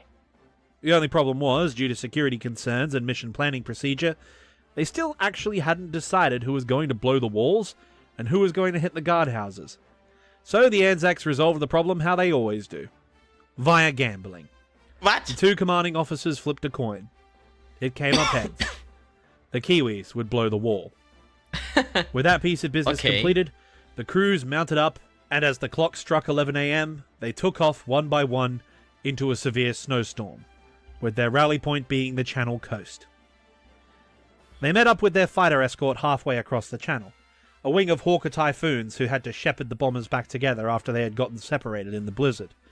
4 of the Mosquitoes had to return to base due to damage suffered in the bad weather, or having been disoriented and thrown off course out of mission parameters, while the remaining 14 Mosquitoes grouped up in their respective flights and flew to the objective just above the waves, under the German radar screen. The prisoners at lunch had been tipped off by new arrivals, planted by the resistance, that there was going to be a breakout attempt, and that as soon as they heard an air raid siren or aircraft noise, they were to immediately hit the floor. All resistance forces, now alerted to the operation, were on standby outside the prison, ready to launch. As it always happens in war, it was now in the hands of the men at the front who would decide the outcome. The commander of 21 Squadron, Percy Picard, who had become famous as the star of an RAF propaganda film, F for Freddy, led the Mosquitoes into the attack, flying low over the French coast through an intense barrage of anti-aircraft fire. The lookouts on the coastal flak batteries immediately telephoned their local fighter unit, Jagdgeschwader 26, alerting them of the incoming bombers in the region. 2 Focke-Wulf 190s, flown by Feldwebel Meyer and Lieutenant Redner, scrambled from their airfield and were actually sighted taxiing to the runway for takeoff by the photo reconnaissance Mosquito which had been sent along to capture the whole raid on film. At 12:01, exactly on time, the raiding force reached the target and began their run. The Kiwis went in first, with one flight heading towards the eastern wall and the other lining up on the northern one. The Aussies, who'd been following too close behind, broke off to avoid getting caught in the initial blasts of the bombs and began a circuit to line up on their targets on each end of the main prison building. The Mosquitoes came in low, so low in fact that their propellers were spraying snow off the ground behind them as they went, dodging in between trees and buildings until finally the prison came into view. The aggressive Aotearoans released their bombs at near point-blank range, skipping them across the ground into the walls. As always, when the Allies pull some gangster shit, we always get it on film. Thank fucking God.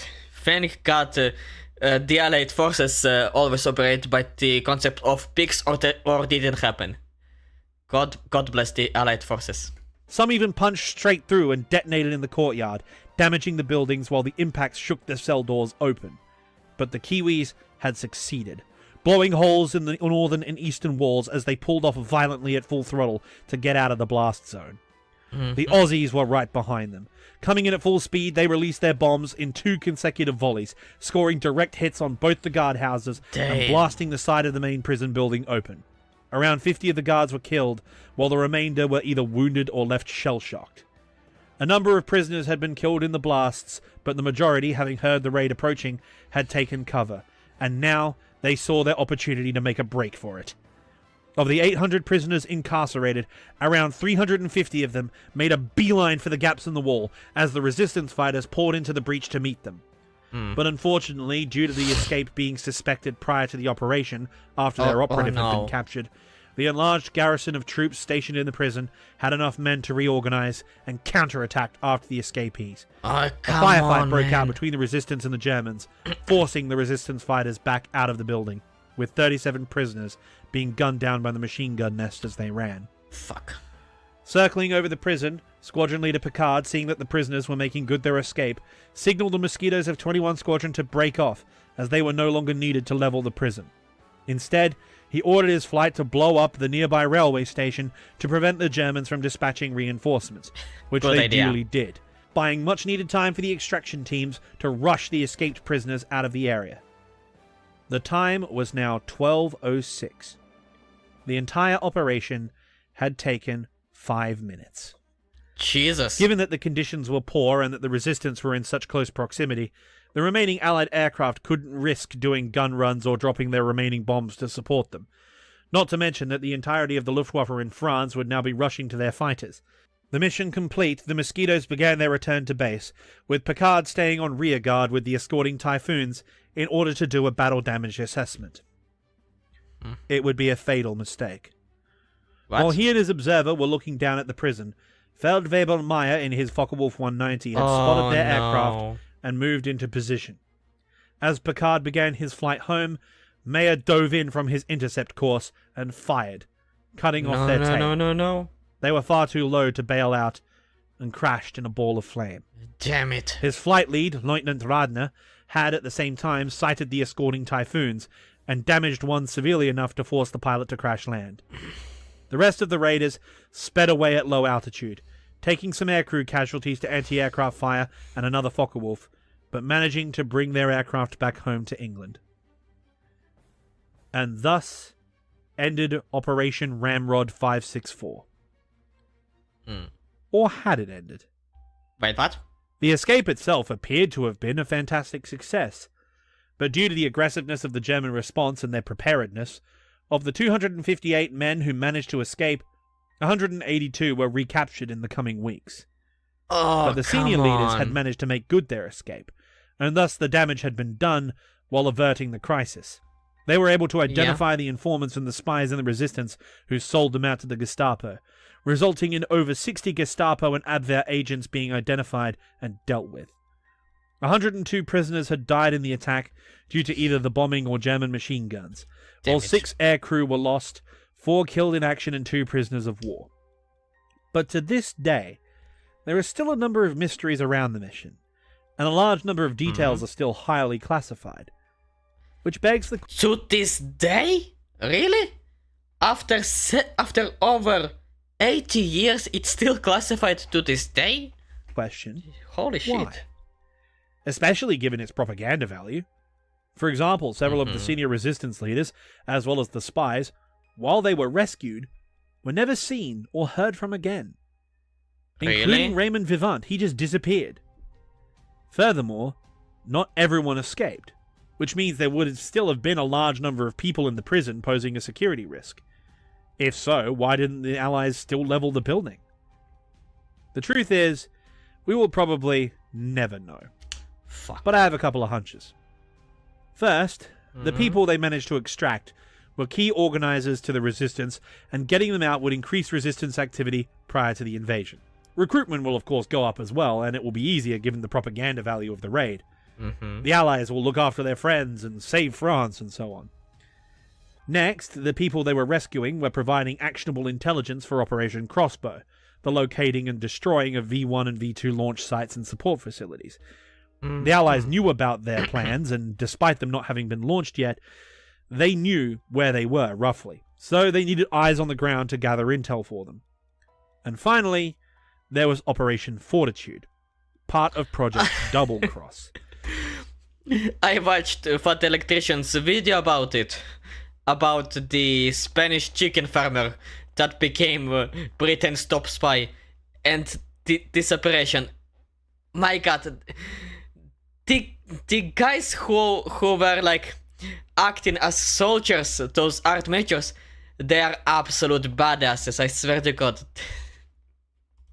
The entire Allied intelligence network at this time was making every effort to fool the Germans into thinking that Good old Garbo, yeah, exactly. Garbo. Garbo, Alaric, the ultimate MVP of the entire war, basically. Calais and Norway were their primary targets for the liberation of Europe, not Normandy. What better way to convince the Oberkommando de Wehrmacht that Calais was their target when they attempted a rescue on the very people you'd need to conduct vital sabotage behind the beaches in support of an invasion? The Germans knew they had caught some very big fish in the resistance, and the Allies knew that the Germans knew. I mean, how would it look to you if you captured some high-ranking people, and then all of a sudden, the best pilots in the enemy air force roll up and attack the prison they are being held in? They must have information you absolutely must not know, and knowing that the resistance likes to operate in a very What is that modification of the... I suppose this is a Spitfire, maybe? I don't know, maybe a Typhoon. Is that a camera under the engine?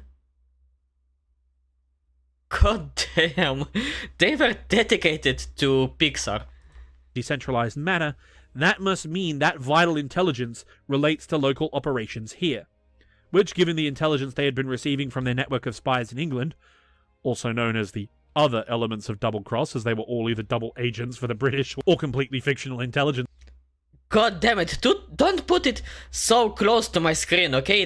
It does not look very presentable, you know? Sources made up by MI6, and the build-up of military forces they observed in the Channel ports around Dover, all of which were fake, inflatable tanks, inflatable aircraft, wooden ships, and barges made to look real on aerial photographs. And as far as the Germans knew, with the accurate reports they had gotten from the United States regarding their industrial might, these were all very, very real. Plus, there is one more thing. One of the bombs hit the prison. It hit the side of the prison, square on. You can see the damage in this photograph. Yeah. I'm willing to place money that that part of the prison is where the HVTs were kept. The reason why we haven't heard from them is because that part of the prison was intentionally targeted by the RAF, and so they decided to kill them anyway. There we go now, that's a proper barrel. Yeah. A very horsey barrel, if you get what I mean. Holy fuck, what did I just say? That's at least my theory. There's a little pet theory of mine, anyway. In any case, it doesn't really matter in regards to this video. All that matters is one simple fact. Success. Operation Jericho was, without a doubt, history's greatest jailbreak. Yeah. My god, that was incredible. Is there a blooper at the end? No, there is no bloopers. Alright. God, that was incredible. I never expected to see Detroit on a disaster scale. Exactly. Whew. That was a great video, to be honest. Jesus. I have no idea what to add to this one. I have no words. It was a great story. Okay, now I need to go to the person. Aren't you glad I suggested this one now? Yeah, I am very glad. I am very glad. Thank you, Jake. Now, if you won't mind, I will go to the porcelain throne again because I have a fucking bubble. Okay, in the meantime, enjoy some music. Here you go. I'll be back in a minute.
Alright, I am back, and I also turned off the AC because it was getting cold now.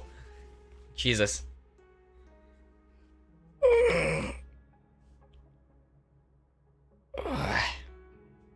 Great.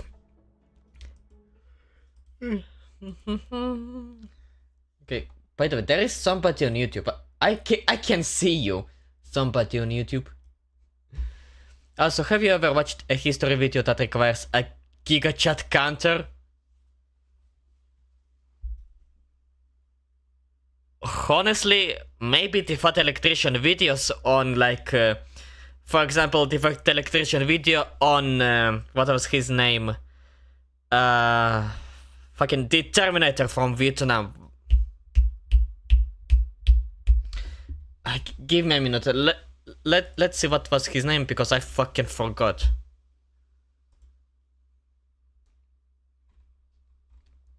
Ah, here. Robert Howard. Yeah. This one. A GigaChat counter is required on this video. On videos like this. Because I can tell you, if I had a GigaChat counter in the reaction to this video, probably the counter would have gone to 150 in the 15-minute mark. Look up the Norwegian campaign from World War II by Animarchy. Norwegian campaign. Recruitment will of course go up as well, and it will be easier given the Wait, Norwegian campaign. Let's see. Can I find it from here? This one. Holy fuck!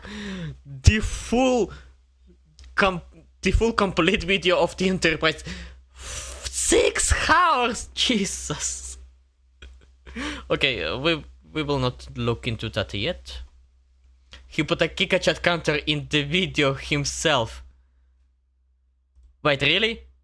It's the start of the year. Wait. In this video?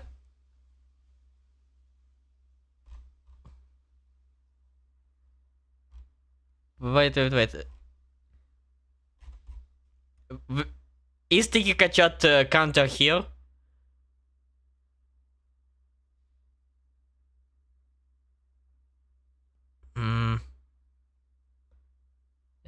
Yes, just let it play.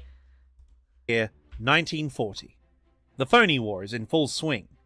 The border between France and Germany is all quiet, while Okay, Red Army and I will just we will get to the GigaChat counter and then we will move to a different video. I guess I will save this one for the next week because this is 2 hours. I want to react to this 3 too. I want to react to 3 more channels. But yeah, Wehrmacht this troops one hold for the joint next week. parades, celebrating their Okay, victory over Poland. good.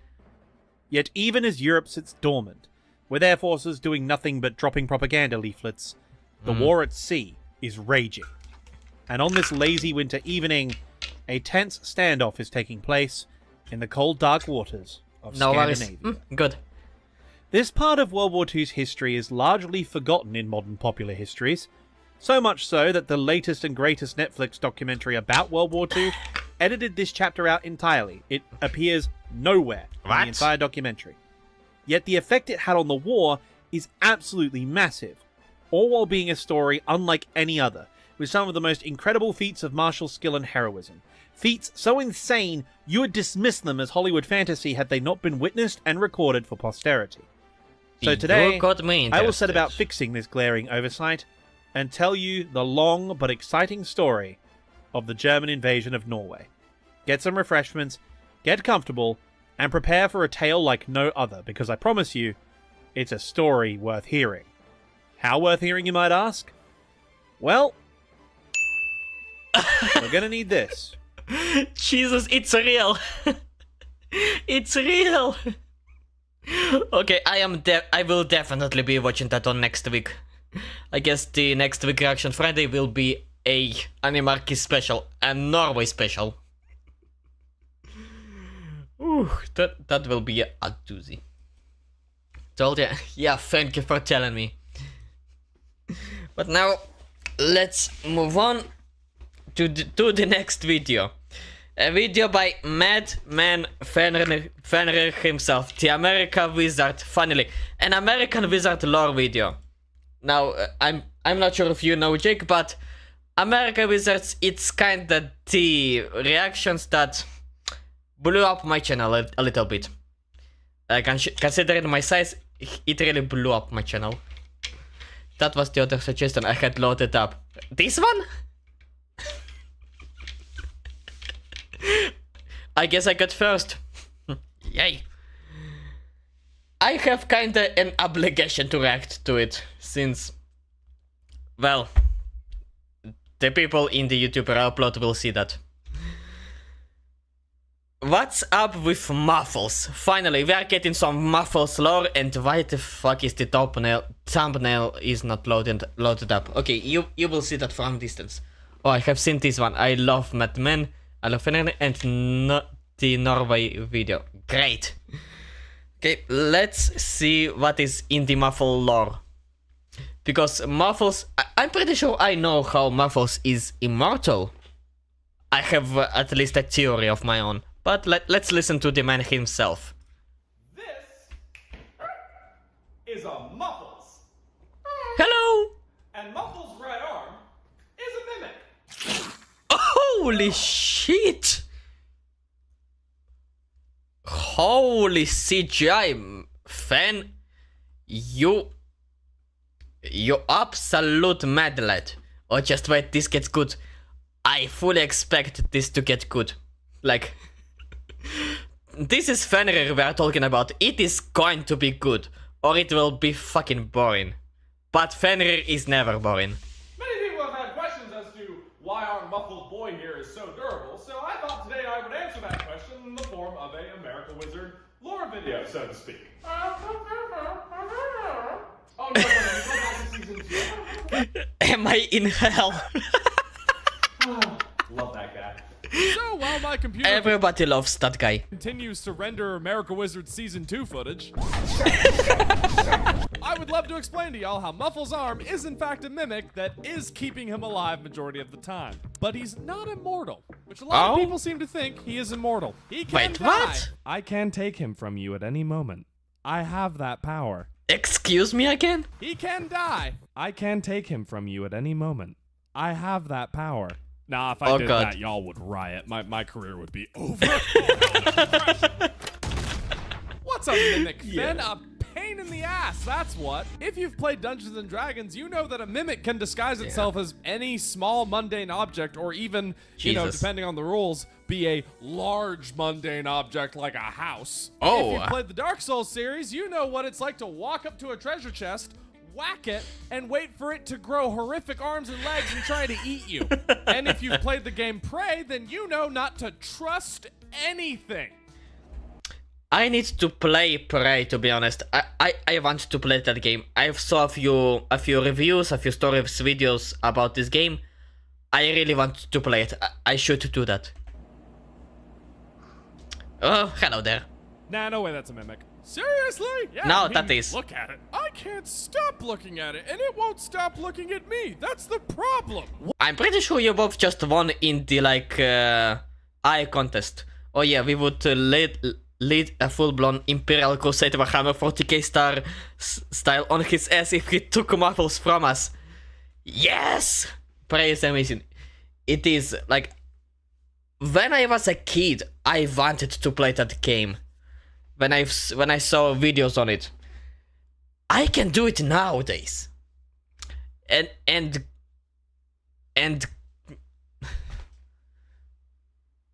my brain just died. Never mind. Let's continue the video. I've played it. Oh, you did? Nice. What I mean is, it's too obvious. Too obvious? Yeah, mimics are simple. They hide as everyday shit that you wouldn't notice or pay any mind to, and that's how they get you. Okay, I know those are the normal circumstances. Remember, I'm old. Yeah, you are very old in comparison to me. I am only 21, soon to be 22. I'm still way too young. Relatively. But look at it! It's clearly a mimic that just messed up its magical transformation. Oh. I mean, how do you know it's magical? It's fucking blatantly blinking! Look, if it bothers you this much, let's just damage it real quick to test. What outside? Oh! Oh! Wait a minute! What outside? 36 in July, lol.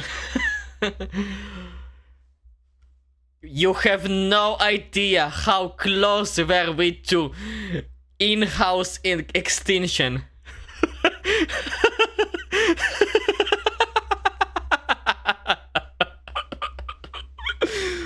Oh my god. I'm pretty sure Doc is out in the corner was like, you almost hit my coffee cup. Boss, get your glasses off your head.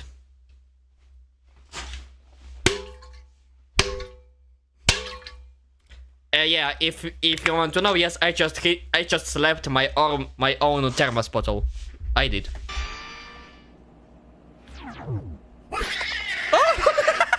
I told you that wasn't a mimic. What? Okay, that means there are at least 2 mimics in the house. That's fantastic and all. You found the mimic. Now what do we do about the obviously magical cursed flower? I mean, how do you know it's cursed? While the fantasy world of America Wizard does in fact have mimics, it has specific types of mimics, and the one that has attached itself to Muffles is something I've dubbed a parasocial mimic.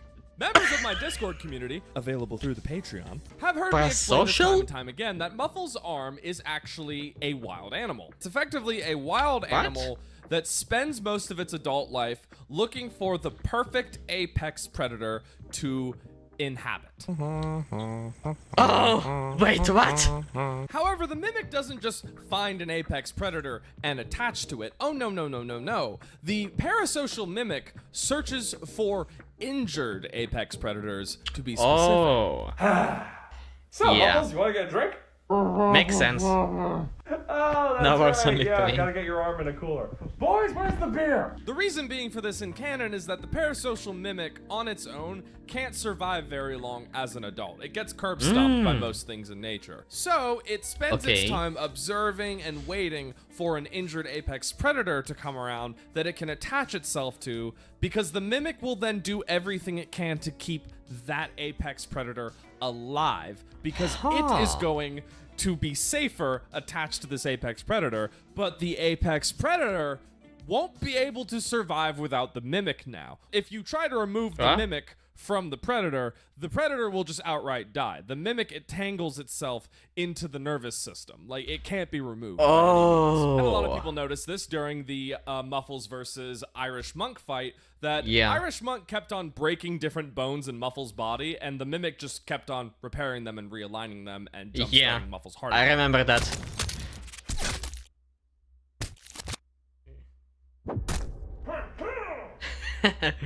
A lot of you may have also noticed that Muffles was moving a little bit faster in that fight and hitting a bit harder than a normal human. Yes, Muffles is a normal human. That's because the Mimic is literally buffing him as it goes. Like, the Mimic is reinforcing the muscle and making sure that Muffles' body isn't being torn apart by the new strength and speed that he has. So the Mimic not only is that thing keeps you alive all the time, it's also a basically permanent power-up.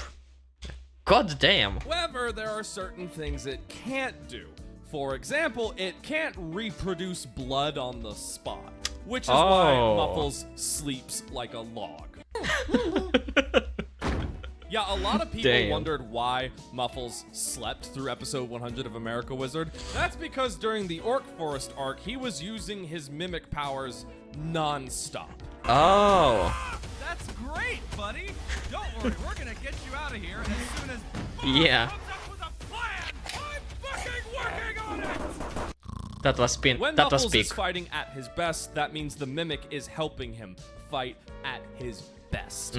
But the caveat to that is Muffles will be exhausted for hours on end, and he will be mad hungry. The other thing is that they're actually quite docile in canon. The main reason it was so aggressive to America Wizard and Party early on in the dungeon clearing arc was because they were trying to, you know, detach the arm from the host. So that's why it was behaving. Yeah, so, yeah, the gang pissed off the Mimic, so the Mimic had to act.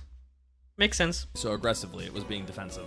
Members of my Discord have pointed out that the Mimic behaves kind of similarly to a symbiote from Spider-Man, but the difference between this Mimic and the symbiote is the symbiote is actually a intelligent, sentient, and oftentimes malicious being with its own, like, agendas and ideas. And also the symbiote has the habit to take over, to take control over the host, but the Mimic, he never takes over the host. It's kind of like, it's part of you. So you are in control of the Mimic, basically. The parasocial Mimic is literally a wild animal. It's just a creature doing its thing that it does in nature. The main thing it does is buff.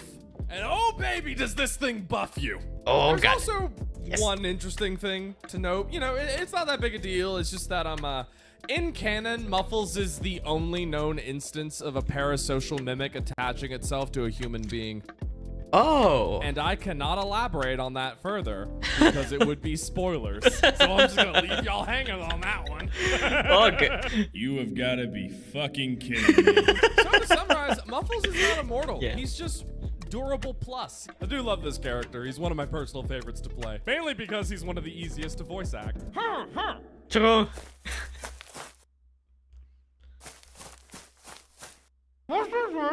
Oh, fuck my life. This is going to take a minute. So yeah, this was my attempt at another type of series I would love to do, which is explaining America Wizard lore. Special thank you yet again to my Patreon A great members, idea. A great idea. I want more of that type of lore. For example, the Normis lore, for example. How he met that ghost in that one house. That could be a great lore video. This would be Why possible not? without them. My name is Madman Fenrir, and I am constantly unsupervised, and it's hella fun. It's one hell of a fun. Fenrir, Muffles is not immortal. The community. Yes, he is, and we will make sure of it. Damn straight. Damn fucking straight. I left him a comment saying to do more of these laws. Yeah, fully agree. I will add the comment of my own too. God damn it.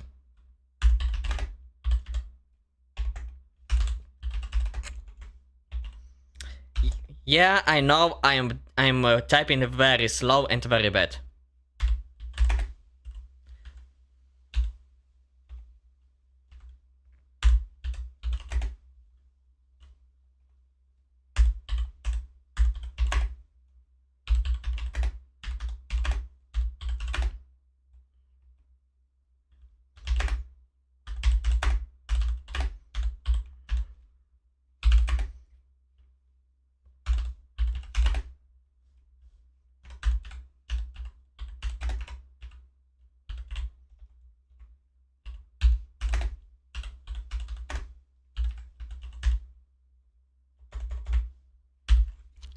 Type how you type, I don't give a shit. Thank you. Boop. Alright.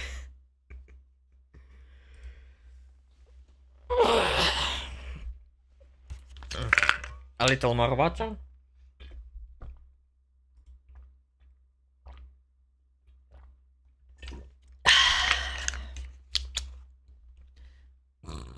Alright, let's continue with the next one, and that one will be weird. So, let me get rid of that loading screen. Loading, whatever that was. See what I mean? That one got good. Yeah, very good. The next one will maybe be a mouthful for me, because of that, how those videos are going. Minecraft ARG, but the protagonist is a master rage better. I have a habit of watching like ARG breakdown videos from different content creators from Minecraft, and always those ARGs follow the same path of the main protagonist being just absolute idiots, or just Or just fucking AFK clowns. Let's see what a master rage baiter will do in that kind of a scenario. I want to see it.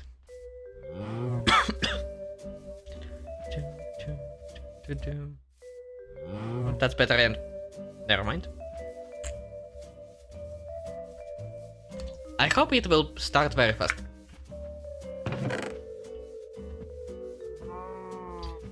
You just left it there, or was it before you? Whatever.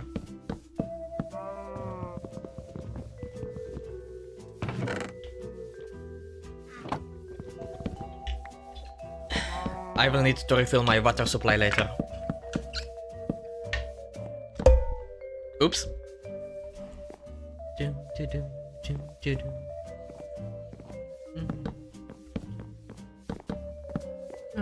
It's way too calm, you know.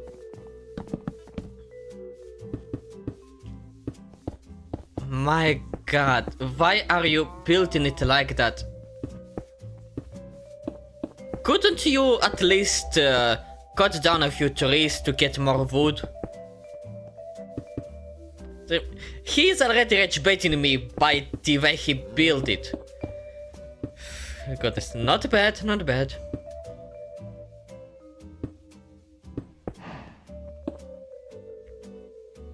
Nice. Now the cow is trapped with you.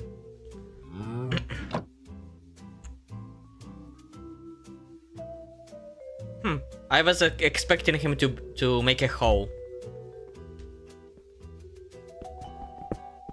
Also, he's playing on peaceful mode. I just noticed.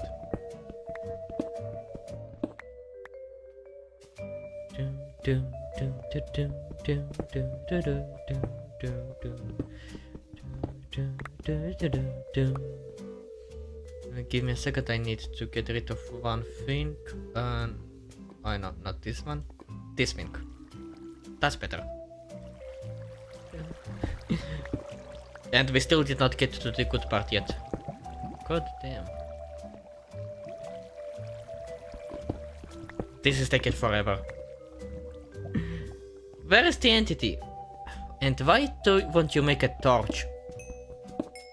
For God's sake, he is breaking the sacred rules of Minecraft. What are you doing, man? It is so stupid. Oh, I love this song. At least he has a good taste.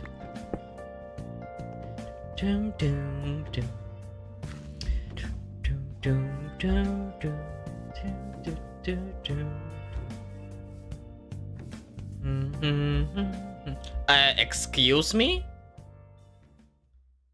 The fuck? I think there might be something in here in my world. Great. I don't play Minecraft, so this kind of blah for me. Fair. I have an idea. And that is... Let me guess, you will set it on fire?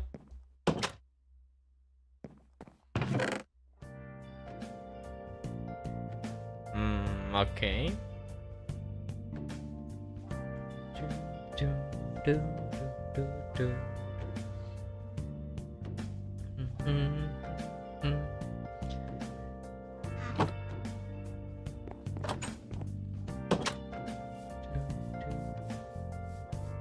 He will build a second house, right? Just to piss off the entity.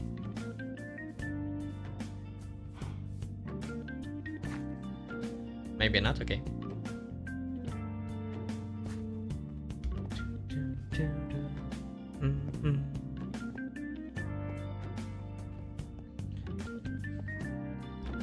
You barely have any coal, at least take some on the way. Use your old pickaxes.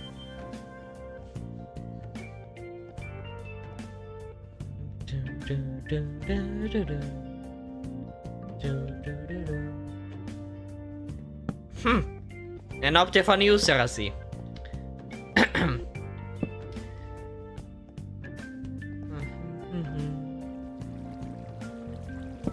It's not bad, but I'm not sure what is so rage-inducing about what he's doing. That is rage-inducing on me at least. He used a stone pickaxe to break a diamond ore. It's the most basic knowledge ever that you will use an iron grade pickaxe on higher to break diamonds. He did that on purpose. Now this is a rage bait on every person who ever played Minecraft. Damn wonk pickaxe.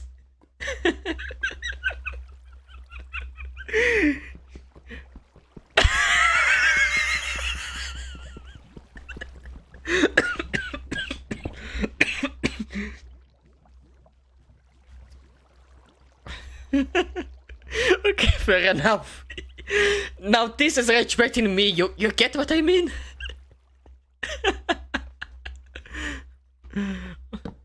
What's next? He will use a wooden pickaxe on the lapis. Turn around. Hello. Where should I turn? Go back to the entrance. Why, thank you, cunt. But I know one, eh?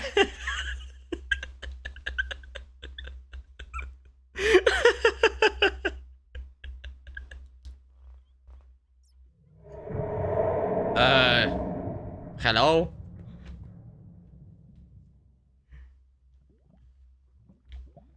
Okay, fine.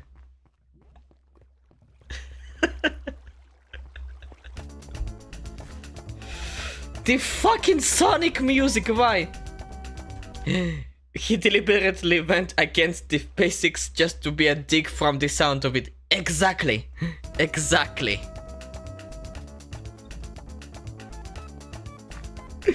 He knew the entity is watching him, and that's why he pretended to be a fucking dumbass from the start.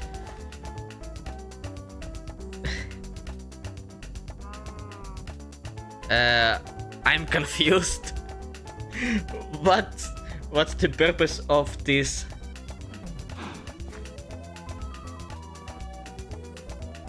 Like, dude.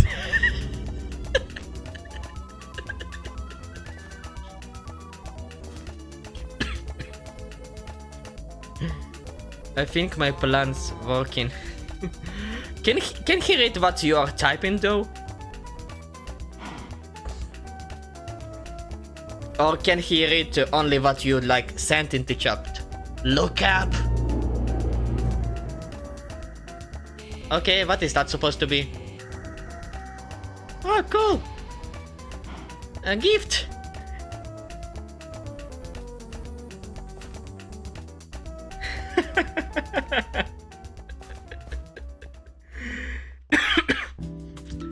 And he will now use the wooden pickaxe on Lapis. I am willing to bet on it.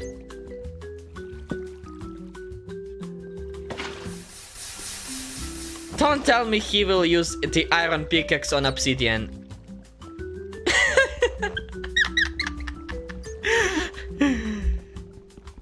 First of all, what are you doing? First of all, Obsidian takes forever to break with a diamond or a netherite pickaxe. And you can obtain Obsidian only with a diamond pickaxe or higher. With an iron or lower tier, you will just break it without getting the block. Stop that! Why I went to make a portal?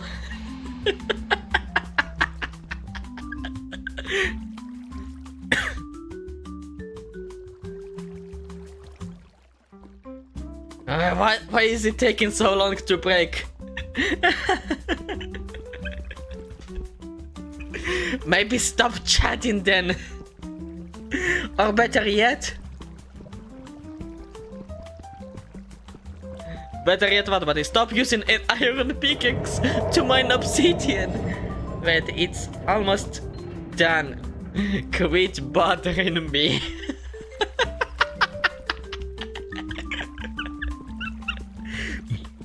Ugh.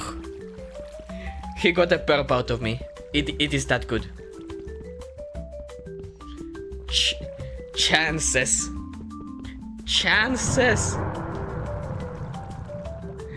Wait, who is Chances? Is it in name of the player? He sped up the footage! Oh wait, what? Hold up a minute. Oh! Ah yeah, that's the name of the player. Oh, maybe I need this stone pick.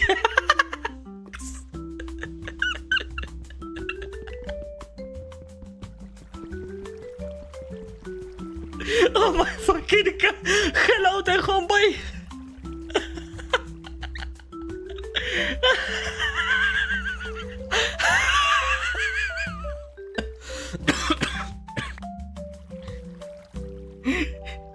Another gift! Break the obsidian. He didn't do it. Oh, wait, no. Thank you. Okay, hold on.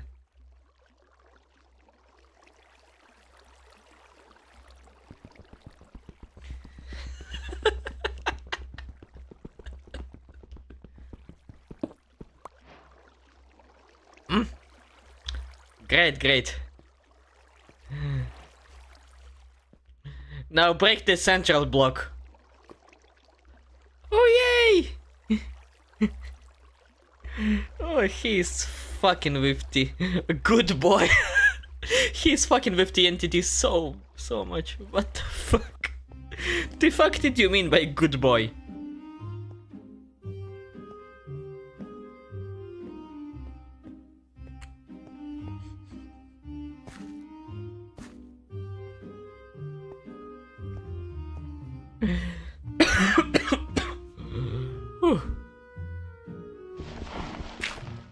Wait, what are you? This is so sad as shit. Yeah.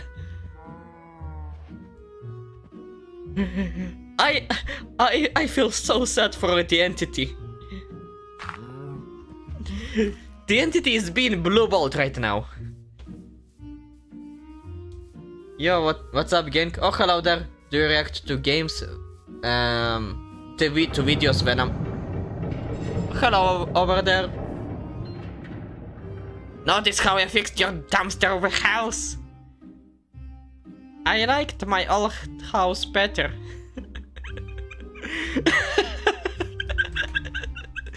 Okay, the entity is now just posing. Look at that.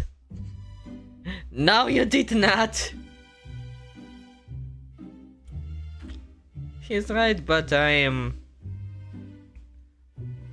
not telling him. Oh, really now?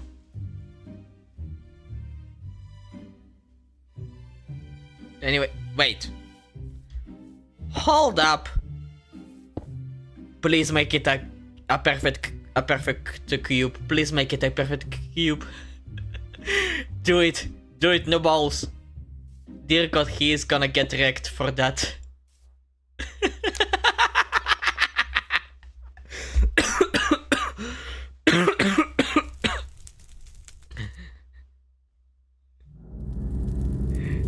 This game sucks.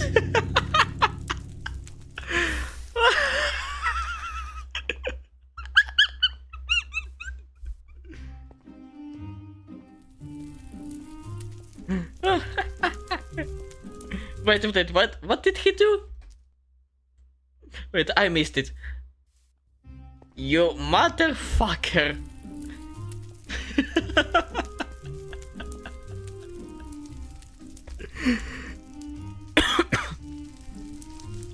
I feel like I'm not concerned enough with why there's some entity deity thing stalking me.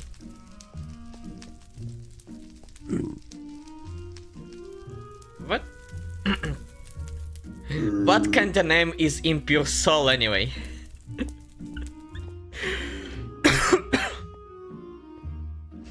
Your name is Chances. So what? And it's awesome, isn't it? Okay. No, it's not. What the fuck is it plural? I don't know. Am I supposed to say chances? And who is still using 69 this day and age?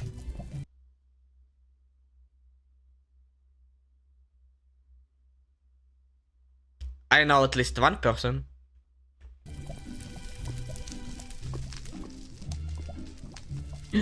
Damn, struck a nerve.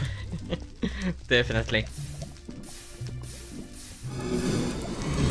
Hello?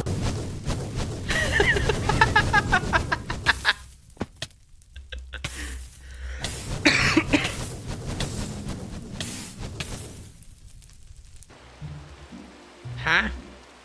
So like, what even is your purpose? Now they are chatting together. Dear God. Oh, and he got all his stuff back. Nice. It's supposed to be torment you, but you make it so unbelievably hard to do that.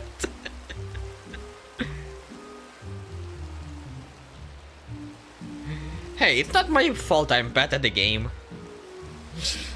Yeah. Are you sure of that? I still use 419 sometimes because I always got a minute for a talk. Nice. You collected diamonds perfectly fine earlier today and yet you act as you didn't know how to mine them. I know what you're doing. And yet he still falls for it, eh? No idea what you're talking about. Solely. Don't call me that. No, this is your name now. Solely.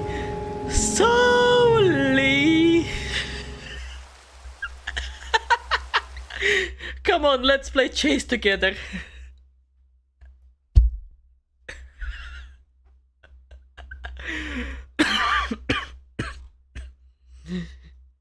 Minecraft, but the entity is the victim of a rage factory. It's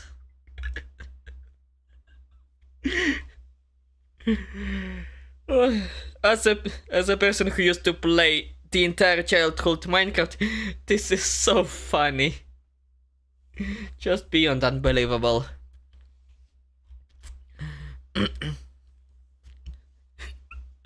Minecraft by Archie, but you really want to punch the protagonist. No, you want to give the entity a therapy session at this point. Okay, I'll be back in a minute. I need to refill my water supply. In the meantime, enjoy the music. Another follow? Whatever.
This is beyond incredible. Okay. Let me stretch for a second. Oh, Ed. My god, my throat is in pain after the laughter.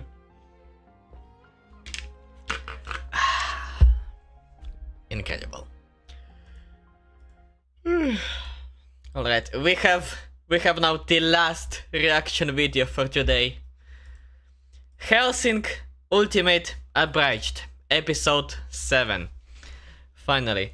I forgot to mention, in my first reaction video to the very first episode of Hellsing Abridged, in the comments, one mentioned that they are waiting for me to witness episode 8. They're saying that this is like peak of all peaks, maybe, or whatever. I don't know. Episode 6 was very strong, the last one. I still remember it. I literally uploaded it on YouTube like yesterday. Whatever. Let's watch now episode 7. Heck, maybe I will even get to episode 8 if I feel like it. Let's go. The following is a fan-based parody. Hellsing Ultimate is owned by Kota Arano and Studio Madhouse, and licensed Sure. by Genion, Madman Entertainment, Manga Entertainment, and Funimation. Please support the official release. Sure, later.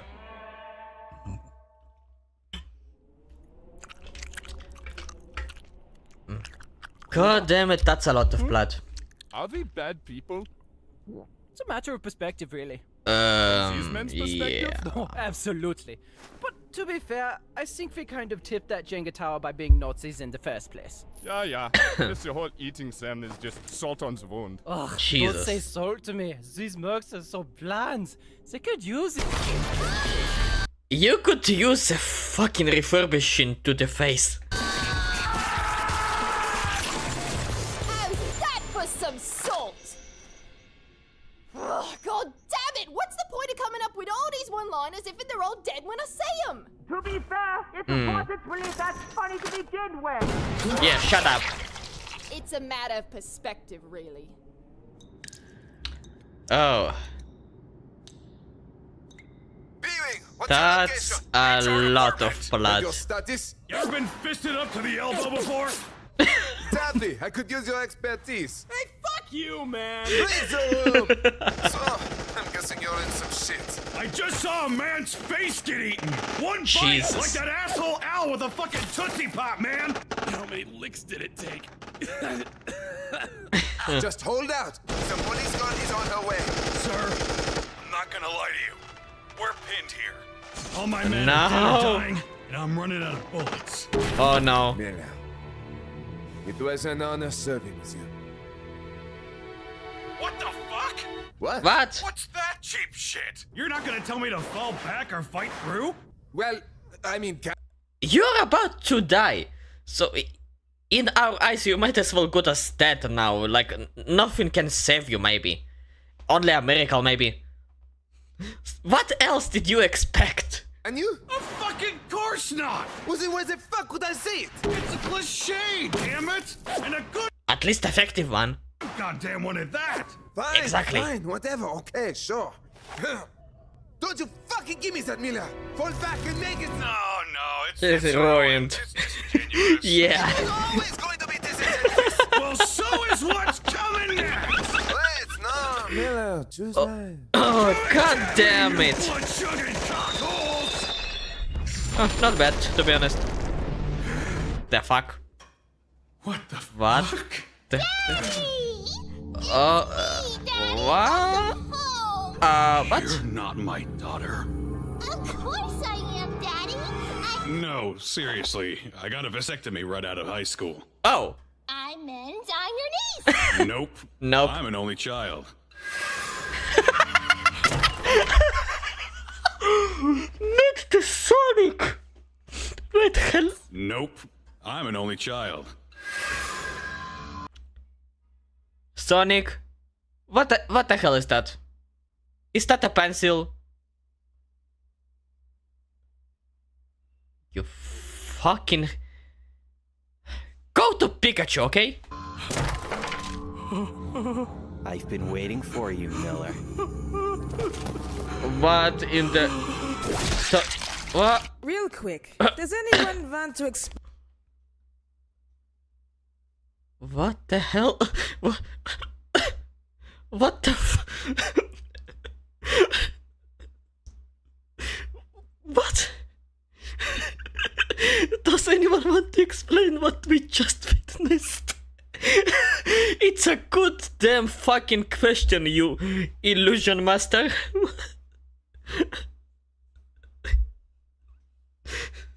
What the fuck did I just witness? Explain what we just witnessed. I think that was Sonic the Hedgehog from the Sonic the Hedgehog franchise by Sega. Thank you, Cap. But why did it have a foot-long erection? The fan base is diverse. No damn clue. The fan base is diverse. I used to look on DeviantArt back in the day. I've seen some shit.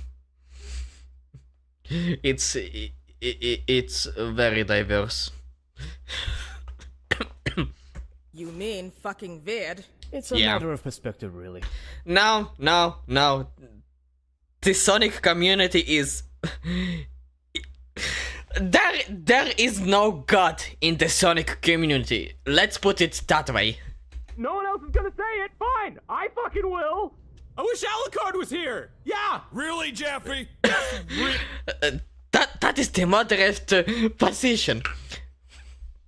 Roll 34 and offset. Jake, I'm gonna be honest with you.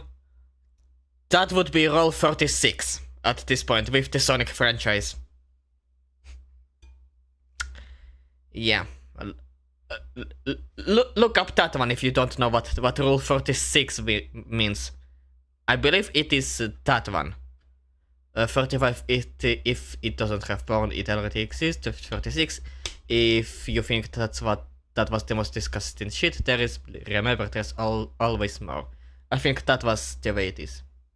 Really? Because when he was around, shit wasn't so scary. If anything, it True. was fucking hilarious. But ever since Double he left, true. everything's so goddamn serious. Like there's something missing. Hey, we're doing. Nope, I'm good. I'm in the Pokemon fandom. Vaporeon says hello. Gardevoir too. Doing pretty okay without him. It's our time to shine, you know? Dude, let's face it, we fucking suck and no one likes us. Oh, come on. Let's grab some knee pads, a stiff drink, and gobble his cock. What? You want to sit back and whimper like the little preschool bitch you are? Go ahead. But Alucard isn't here. He's on a fucking boat, and there's not a goddamn thing we can do about it. So do some fucking soul searching or locate the shattered remains of your testicles. And hope, like always, that the girl comes first before that barricade gives way and you're made into the world's whiniest Lunchable. Oh, right, the police girl. You're the metaphorical fucking shade. Well, looks Oh. like human resources has been processed. I'll feel Yeah. worse about that if they ever did anything about all the sexual harassment. You'd think Jesus. Alucard was the worst offender. Hello, Yeah. police girl. Wait, Zenes? Zera? Clean up your mess, sir. Death to Vaporeon Gardevoir is cool though.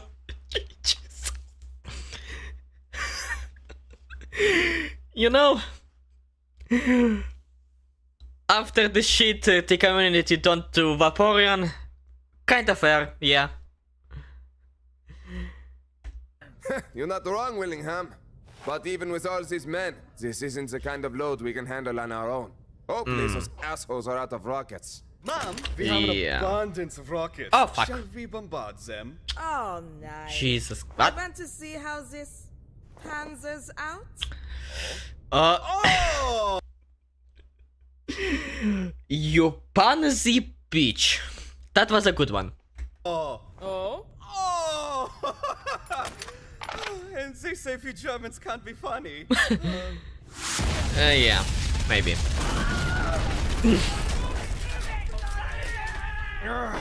The least those fuckers could do is give us some warning before they pull it out and blow it all over our backsides. And now this wood is going to give me a limp. Fuck. Like usual. Willingham, can you take care of this from me? What? Bring it over here. Willingham. Oh. Shit. How's it look? Probably how it feels. I'm imagining crushed raspberries. Yeah, that's about right. Yeah.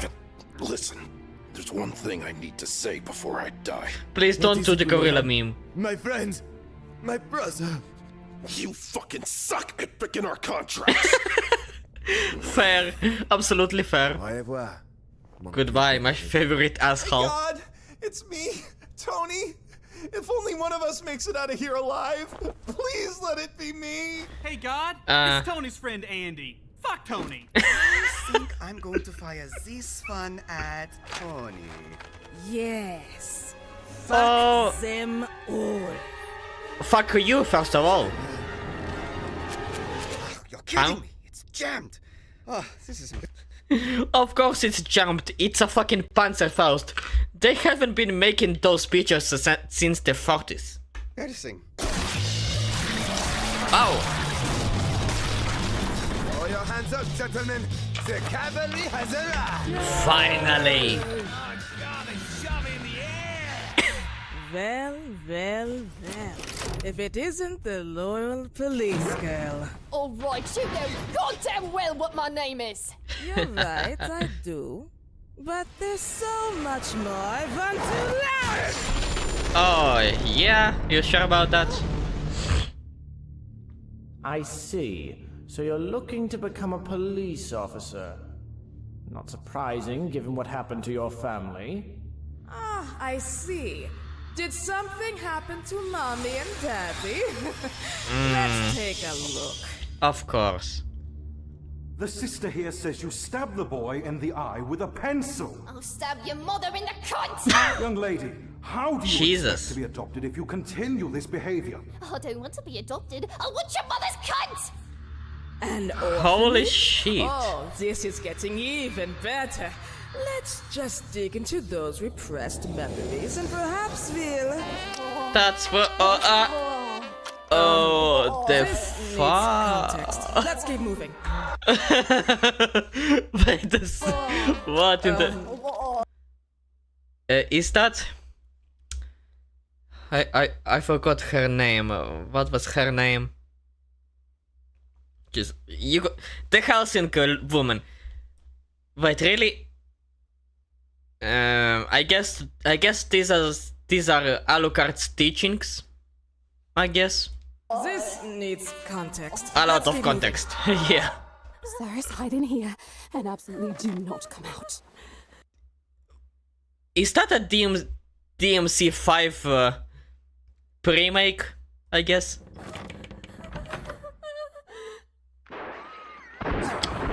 Oh.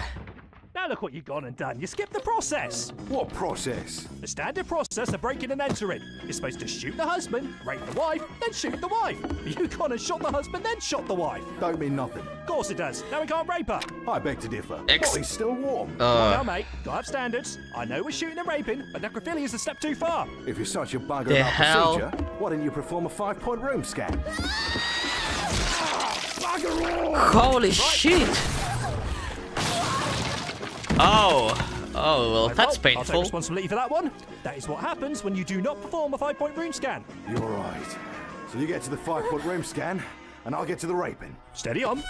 Oh, the poor little police girl has such a burden on her shoulders. Let me help you take some of the bait. Ouch.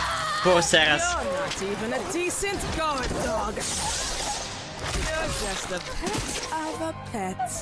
A stupid, big-titted police girl. Jesus, Moragonex in pain. The subtitles, even the subtitles are just baffled. It's a matter of perspective, really. Good one. Fuck off! Thank you. Nice. Captain, let's move! Where's the girl and go? Sir, leave the 130-pound body to the guy with the gut wound. There's idiot part 2. After the Wait, what? There's idiot part 2. I am cursed by idiots. I think it's about 105. And the blood loss. Something I could use a lot less of right now. Alright, Peep. Keep it together. One foot in front of the other. You've got the girl. You've got your men. You've got the way out of this living hell. No. I liked the Frenchman. I wasn't done playing with that yet. Holy shit! She killed the Frenchman. I liked that guy. For God's sake, why did you have to kill that cool man? Captain, that German bitch is still alive! Jeffy, why the fuck do I have to die with you? Bernadotte, what was that stabbing noise? Oh. Dripping noise? Oh, that no. body hitting the wall noise? Oh, Blindsore could really use a play-by-play. Oh, I'm God. sorry, monsieur. It's not like me to leave a girl unsatisfied. But it seems I just didn't have it in me this time. Don't worry. Oh, no. It happens to guys all the time. But I can at least tell you, monsieur, it was good for me. Mr. Bernadotte. Wait. Doesn't Ceres has Alucard's blood in her? She can recover, right? In quick. Pip? Pip? For God's sake.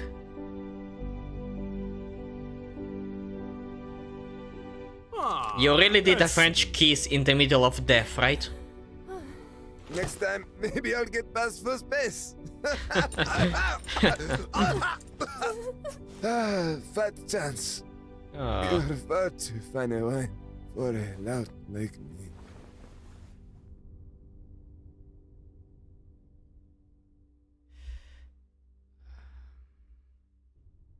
That's probably the saddest Helsinki Pratchett episode. Get up.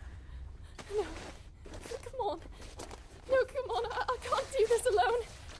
Master, I need you here. He's a Frenchman, what do you expect? Fair, following right in the footsteps of his great ancestor, Benjamin fucking Franklin. I'm too weak for this. I'm too stupid for this. I can't handle this. I'm not a real vampire. I'm barely even a human. Oh god, no. Oh no. This is bad. Alucard, get your ass in here. Your girl needs help.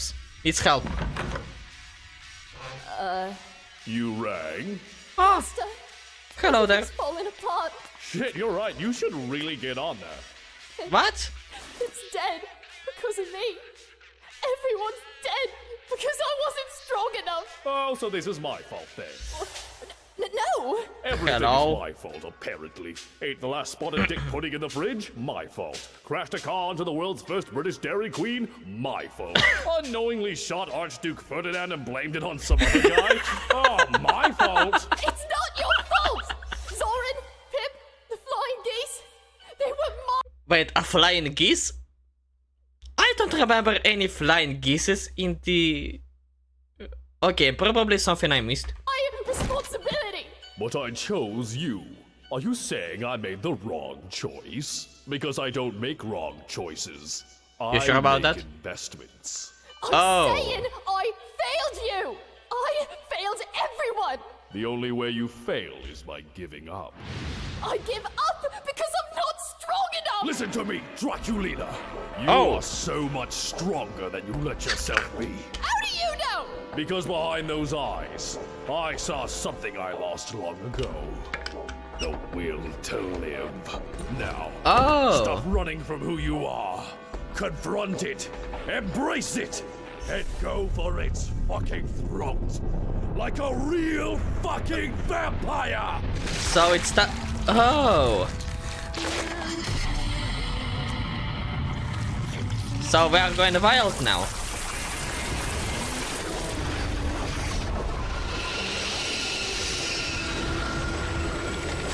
Finally, the vampire is awoken. Look, how? Touch your eyes. How can you look at me like that?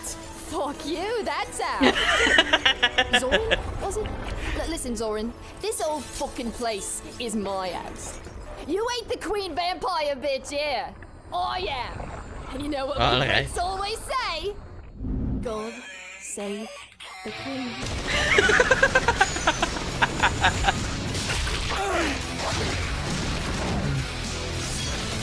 Goodness gracious. She's like a fucking blender, turning my men into paste. A German Bloody Mary. Why didn't we know about this? Why didn't anyone do proper reconnaissance? Oh, fuck me. Because you're Germans, you have superiority complex. You Nazi bitch! Oh!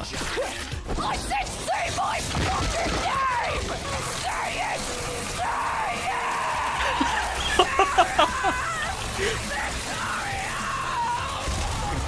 Good girl. Good girl and oh, apparently a dead girl as well.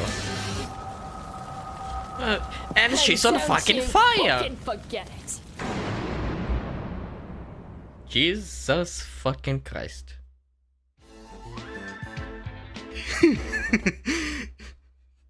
Operation Double Cross, you Nazi bitch, enough said. Enough is said.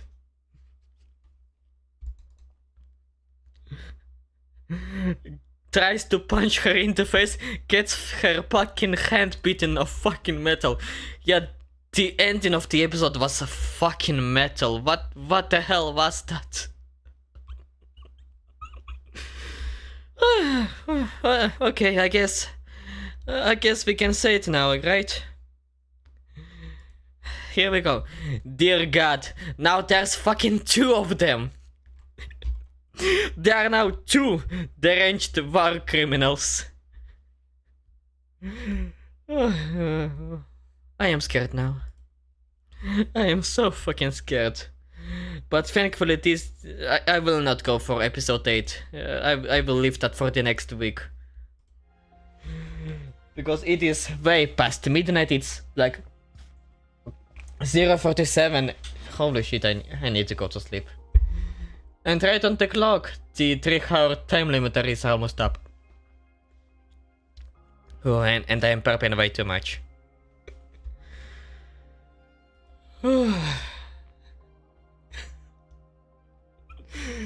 That will never get out of my head. No, it won't. That was a wonderful stream, to be honest. Thank you, Jake, for being around. You were pretty much the only person on the stream. Have a good one, Alex. That was a great stream. Apex! Another typo, eh? Well, and I will... Apex, damn phone! The goddamn phone! I will do then the usual intro. Thanks to everybody who was there in for the stream, which was Jake, basically, yeah. I will see you tomorrow. We will be playing Wuthering Waves, the second part of update 3.2. The game of which music we are listening to right now. Autocorrect is my demon. Damn right. It is your... what do you call it? Not a paralysis demon, something else, whatever. I will see you tomorrow, I will see you next time. And remember, Steam, sleep tight, especially at midnight. Bye bye! Bye bye! No. Where is that goddamn off button?